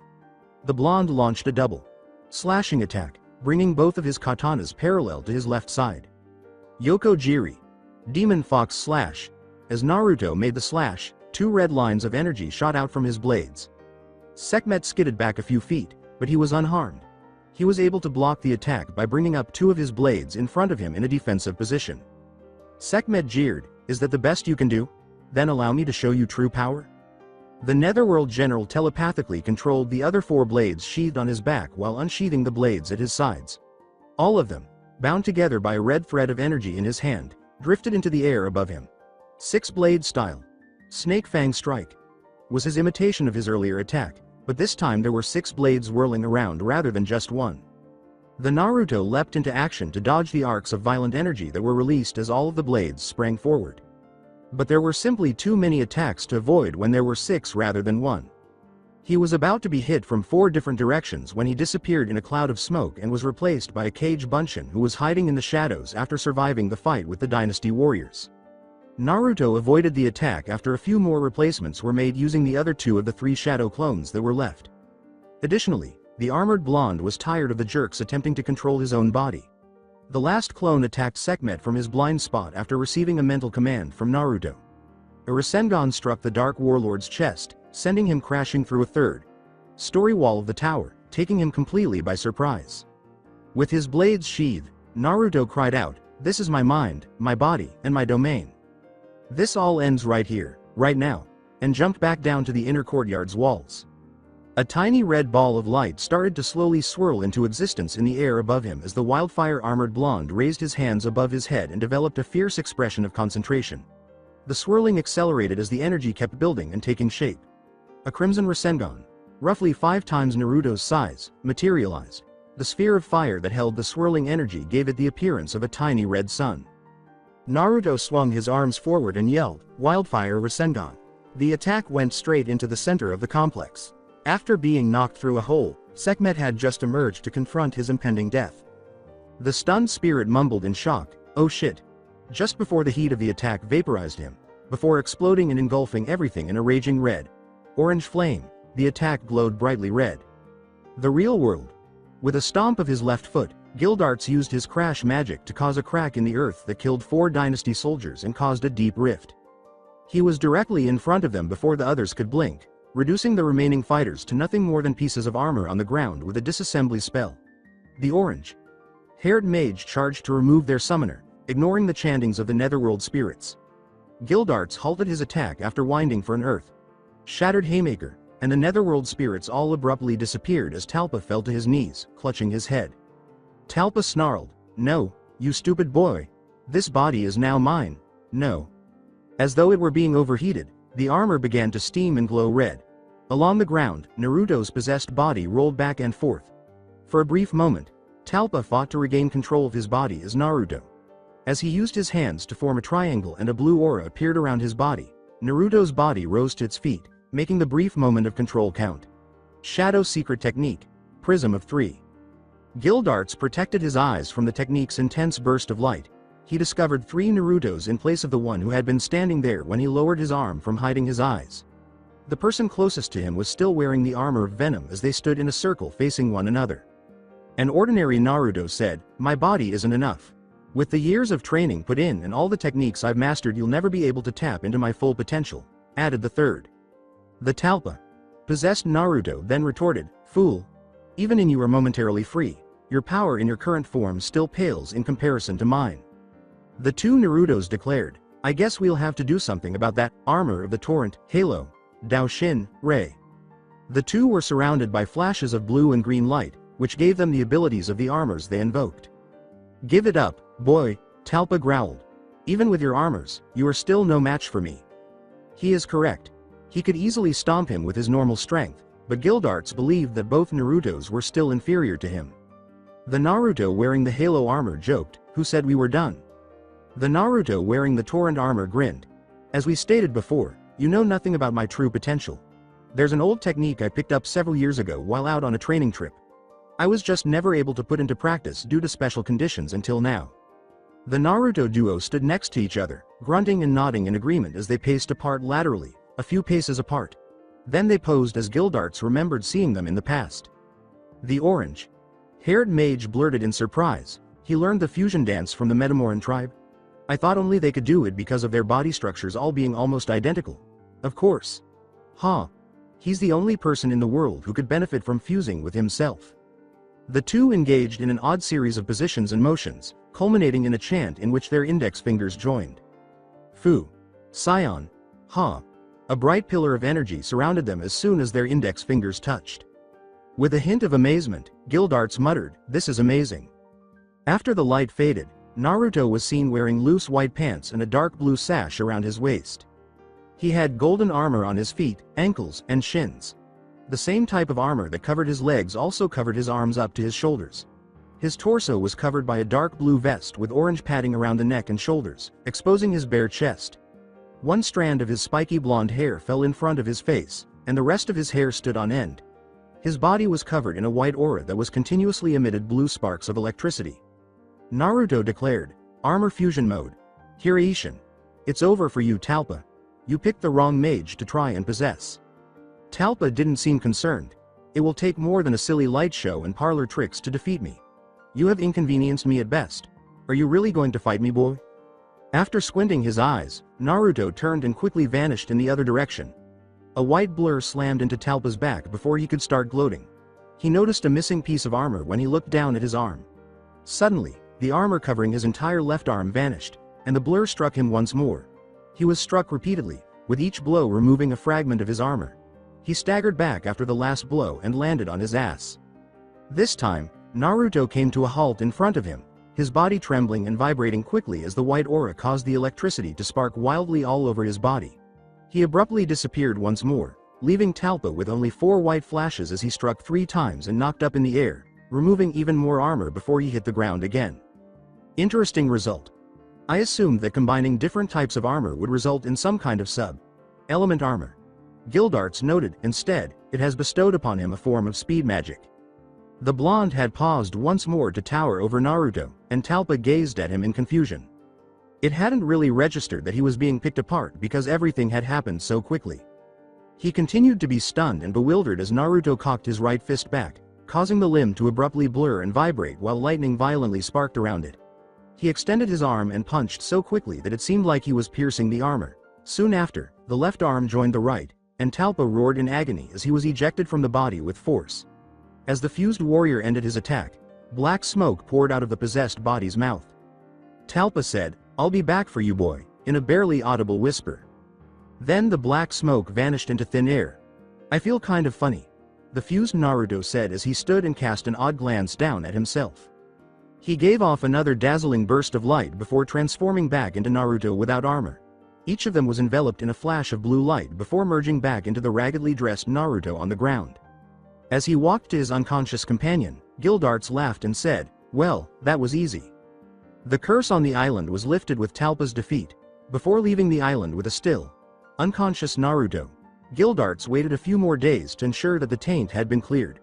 On Galuna Island, Natsu and his companions had also lifted the island's curse. But through Urza, they were immediately reminded of how much trouble they were in after finishing the S-class job. They reached their escape ship, which temporarily cheered Natsu up. Natsu and Happy gazed at Kana's ship with stars in their eyes and said, "Wow, we've got a pirate ship." With a real hobo, Happy shouted, looking at Virgil. "Hey!" Virgil yelled angrily. "You mean I've got a pirate ship?" Kana said, slapping Natsu across the back of the head. "And you wreck one piece of wood and you're walking the plank." "Aye, ma'am," was the salute given by the cat and the dragon slayer. Gray muttered, I thought you said Naruto was going to be here. He must be down below. Kana shrugged in response. Kana and Urza descended to the lower deck to check for Naruto while Natsu, Happy, Lucy, and Gray wandered around the ship. On the bed in the captain's quarters, they discovered him still weak and with a note affixed to his chest. Possession and severe dark magic exposure should be fine with bed rest. Where did he go? Urza read the note as she picked it up. The old guy must have dropped him off before moving on, Kana shrugged. The old guy's employment with Naruto was soon revealed, which made it clear how he had gotten to be in such poor health. Urza quickly made a mental note to chew out Gildarts and Naruto once he was healthy the next time she saw him because he had returned the blonde in such bad shape. Ultir had returned from her adventures on Galiluna to meet Seagrain again at the Mage Council's Era site. Her conflict with Natsu particularly piqued the councilman's curiosity. Rubbed her swollen cheek, Ultir said, I wasn't using half of my power, but he's still pretty damn talented. He'll only keep getting stronger with every challenge. That child of Ignil, just as I. Seagrain paused abruptly, his eyes dulling for a moment before he looked up. Oh, it seems your favorite mage has finally acquired one of them. Ultir looked at him blankly and said, huh? Seagrain laughed. A piece of that magic has been awakened, and you know the only guy who can do that. Why do you like that guy so much anyway? She sighed, he's interesting. I want to see what would happen to a guy like that if he managed to complete the set. His magic could possibly rival his without being as pure as the brat you're so fond of. Seagrain raised his eyebrows. The Dragon Prince may suit your needs, but the child of Ignil must keep on burning for the sake of my dream. Naruto would need more than just prolonged bed rest, it turned out. The blonde would only wake up for brief moments on the journey back to Fairy Tail. Urza, Lucy, and Kana watched him closely in shifts.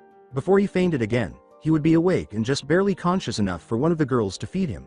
The night before they arrived, he had a high fever, and his body appeared weak and exhausted. Using ice magic to keep him cool, Gray carried him back to the guild. When they got back, they found that Phantom had attacked and damaged their guild building, but since no one was hurt, cooler heads won out and Naruto's safety came first. Before they arrived, Gildarts had already communicated with the master. After giving the sickly blonde a quick glance, the master took Gray, Kana, and Naruto to see an old friend of his who lived in the woods east of Magnolia, poor Lyuzuka. She is a healer who lived in a treehouse in the forest, away from people. She started nagging them about when they were leaving as soon as they walked in. After having Gray place Naruto on one of the beds, she immediately set about attempting to identify the issue. The three of them waited calmly while she used different spells and mixtures on Naruto. After combining some herbs to make a solution, the elderly, pink-haired healer poured it down Naruto's throat. She checked his pulse after a moment, then scowled at him and gave him a back of the head slap. Gray yelled, "Hey, what was that for? He's your patient." Out of nowhere the healer took out a broom and hit him in the back of the head. The stupid boy was already weakened from the possession and his body's exposure to the dark magic flooding his system. Instead of purging it from his system, he kept the poison magic and was integrating it into himself. His body was too weak to do so, so it was tearing itself apart in the process of healing and integrating the foreign magic all at once. Master Makarov said, "So, what's the course of action?" "I'll isolate the foreign magic until his body recovers, then it will do the rest on its own. Now, go home," she said, dismissively waving her hand. She tried to eject them, but Kana had had enough and said, "Now listen here, lady." To silence her, Master held up a hand and said, "We'll get out your hair." "What are you waiting for? Go on, get," she said, simply glaring at him. Phantom Guild had struck once more as Naruto lay recovering, unaware of the outside world. They weren't satisfied with just wrecking the guild, so they viciously attacked Jet, Dwa, and Levi this time. For everyone to see, they hung their battered and bloody bodies in the center of Magnolia Town. The Fairy Tail mages, led by their enraged master, stormed the Phantom Lord Guild to deliver a painful message about causing harm to their nakama. An angry, monstrous Makarov moves forward to engage Jose, the master of Phantom Lord, directly as the two guilds fight. By employing the thought projection technique, Jose rapidly reveals that his actual body is somewhere else and that he is merely an illusionary copy of himself. Makarov is also told by the Guild War's instigator that a fight between two of the 10 wizard saints would be too damaging and that the entire conflict was merely a diversion and a side benefit to his main objective. He had dispatched Juvia and Sol, two members of Phantom Lord's Element 4, to kidnap Lucy. By creating thought projection of Lucy, he deceives Makarov once more. Arya of Element 4 uses a Metsu spell to drain Makarov of his magic while Jose is distracted. He has Arai throw his frail body into the center of the Great Hall to end the fight, scolding Makarov for not knowing who she truly is despite being a member of his guild. The fairy tale mages withdrew back to their guild after their master was rendered incapable of using magic, and Master Makarov joined Naruto in poor Lyuzuka's care. Jose went to visit Lucy in her prison cell after returning to Phantom Headquarters, saying, "Hello, I am Jose Porla, the master of Phantom Lord. I apologize for tying you up and placing you in this uncomfortable cell, but you are our captive after all. Don't try to place nice with me, untie me now. You're the one behind what happened to Levi and the others," Lucy yelled. Jose sighed and said, "There were merely casualties of war. No need for you to endure the same rough treatment. If you promise to behave during your stay with us, I can put you in a nice luxury suite." "I don't care about any suit. Why did you attack Fairy Tail?" asked Lucy. "The attack itself was merely a bonus. Our true purpose was to capture a certain individual," told Jose. Lucy shouted, "Who would you go to all this trouble for? Are you daft? Who else but you, the heir to the wealthy Hartfilia family? Did you really think you could hide yourself away in obscurity?" Jose asked, staring at her blankly as if she were a fool. "How did you know?" Lucy asked in shock. Jose kept on criticizing her, running away from home and taking such low-class and dangerous jobs. Those are not action befitting one of the daughter of one of the richest men in the country. You had to have known your father would eventually hire someone to find you? Lucy began to cry, saying, "My father would never have me captured." "It's only natural for a father to search for his beautiful daughter," Jose said, dismissively waving his hand at her. Lucy exclaimed, "I'll never go back home. You really are a troublesome girl. Cry all you want, I'm not letting you go," said Jose, rolling his eyes. Lucy took a moment to collect herself before attempting the deceptive tactic, "Can I use the restroom?" Jose grunted and gestured toward a pail in the cell's corner, murmuring, "How classic." Rolling her eyes, Lucy said, "It's so obvious, I wouldn't be able to catch anyone off guard with it." Jose kept pointing at the bucket while giving her a blank stare. Lucy stomped to the bucket and squatted down above it, letting out a huff of frustration. "I thought you were bluffing. You really are a shameless young girl. A gentleman like myself shall not be soiled by your presence," he said, turning around as she was about to use it in front of him. He was rewarded with a kick to the nuts while he had his back turned. Lucy said smugly, "I guess sometimes the classics are best after all. See y'all later." She dashes to the window and opens it to discover that they are 10 stories above the ground rather than near it. "Foolish girl," Jose exclaimed. "This is our sky prison, 10 stories high. There is no escape. How dare you attack me after I've been so polite to you? I'm going to punish you and show you the true atrocity of Phantom," he said, standing up shakily with a menacing smile on his face. Lucy gave him a smile before yelling, "Pervert." Kyubi and Mirajane gave Jose a double kick to the nuts after he had taken 3 steps in her direction. Lucy's shriek had warned them of her position in the tower, and she had known they were there. As she assisted Lucy in removing her restraints, Kyubi exclaimed, "Come on, let's get out here." Before the 3 girls left the tower, Mira kicked the whimpering Jose one last time just to be safe. Jose exclaimed, "How dare those bitches do this to me? I will make them pay." There was a great deal of frustration back at Fairy Tail's damaged headquarters. Everyone attended to their physical injuries as well as the psychological ones brought on by having to flee. In preparation for another attack, those who were still able to fight were preparing battle plans and preparing their weapons. Lucy had fallen deeply into a deep depression. She felt burdened by everything that had transpired simply because her father had pursued her with Phantom Lord. Elfman reminded him, "Hey, it's not your fault, it's Phantom's." "I don't know. Maybe it's best for everyone if I return home," Lucy murmured. Natsu remarked, "Meh, being a lady doesn't suit you anyway." Lucy gave him a, "What? Look. You fit in way better here, laughing happily and going off on adventures with everyone." Natsu smiled, seemingly unaware of the meaning behind his words. "You want to stay here, so stay here. It's useless returning to a place that you hate.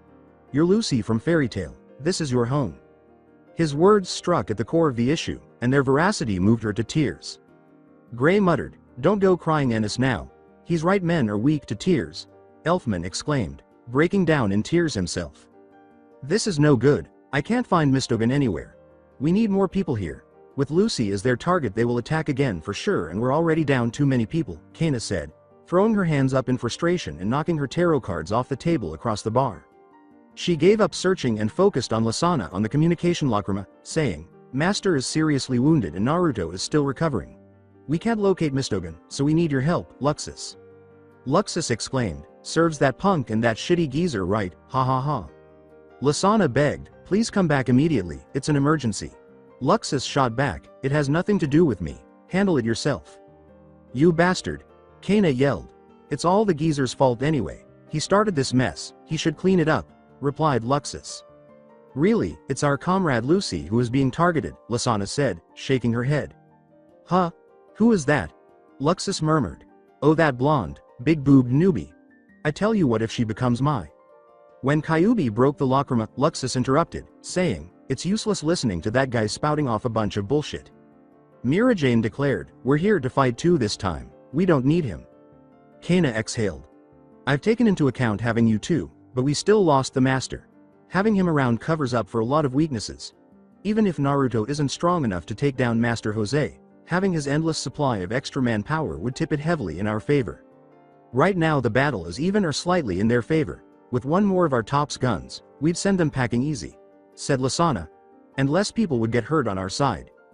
A series of loud banging sounds that shook the guild interrupted their conversation. Shit! Exclaimed Arzak from the doorway, everyone, that's coming from outside. Everyone hurried outside to observe the scene.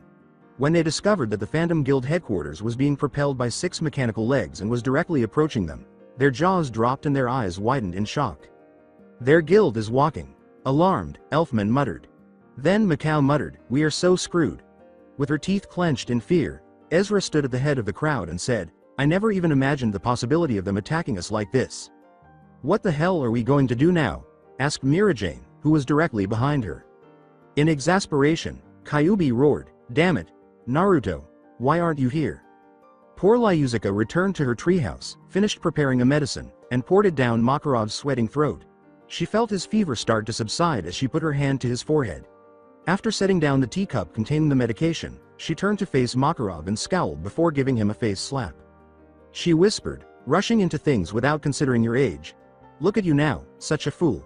If you don't try your best, you could really die like this. She sighed and grabbed another cup to go give Naruto his medication, only to discover his bed was empty.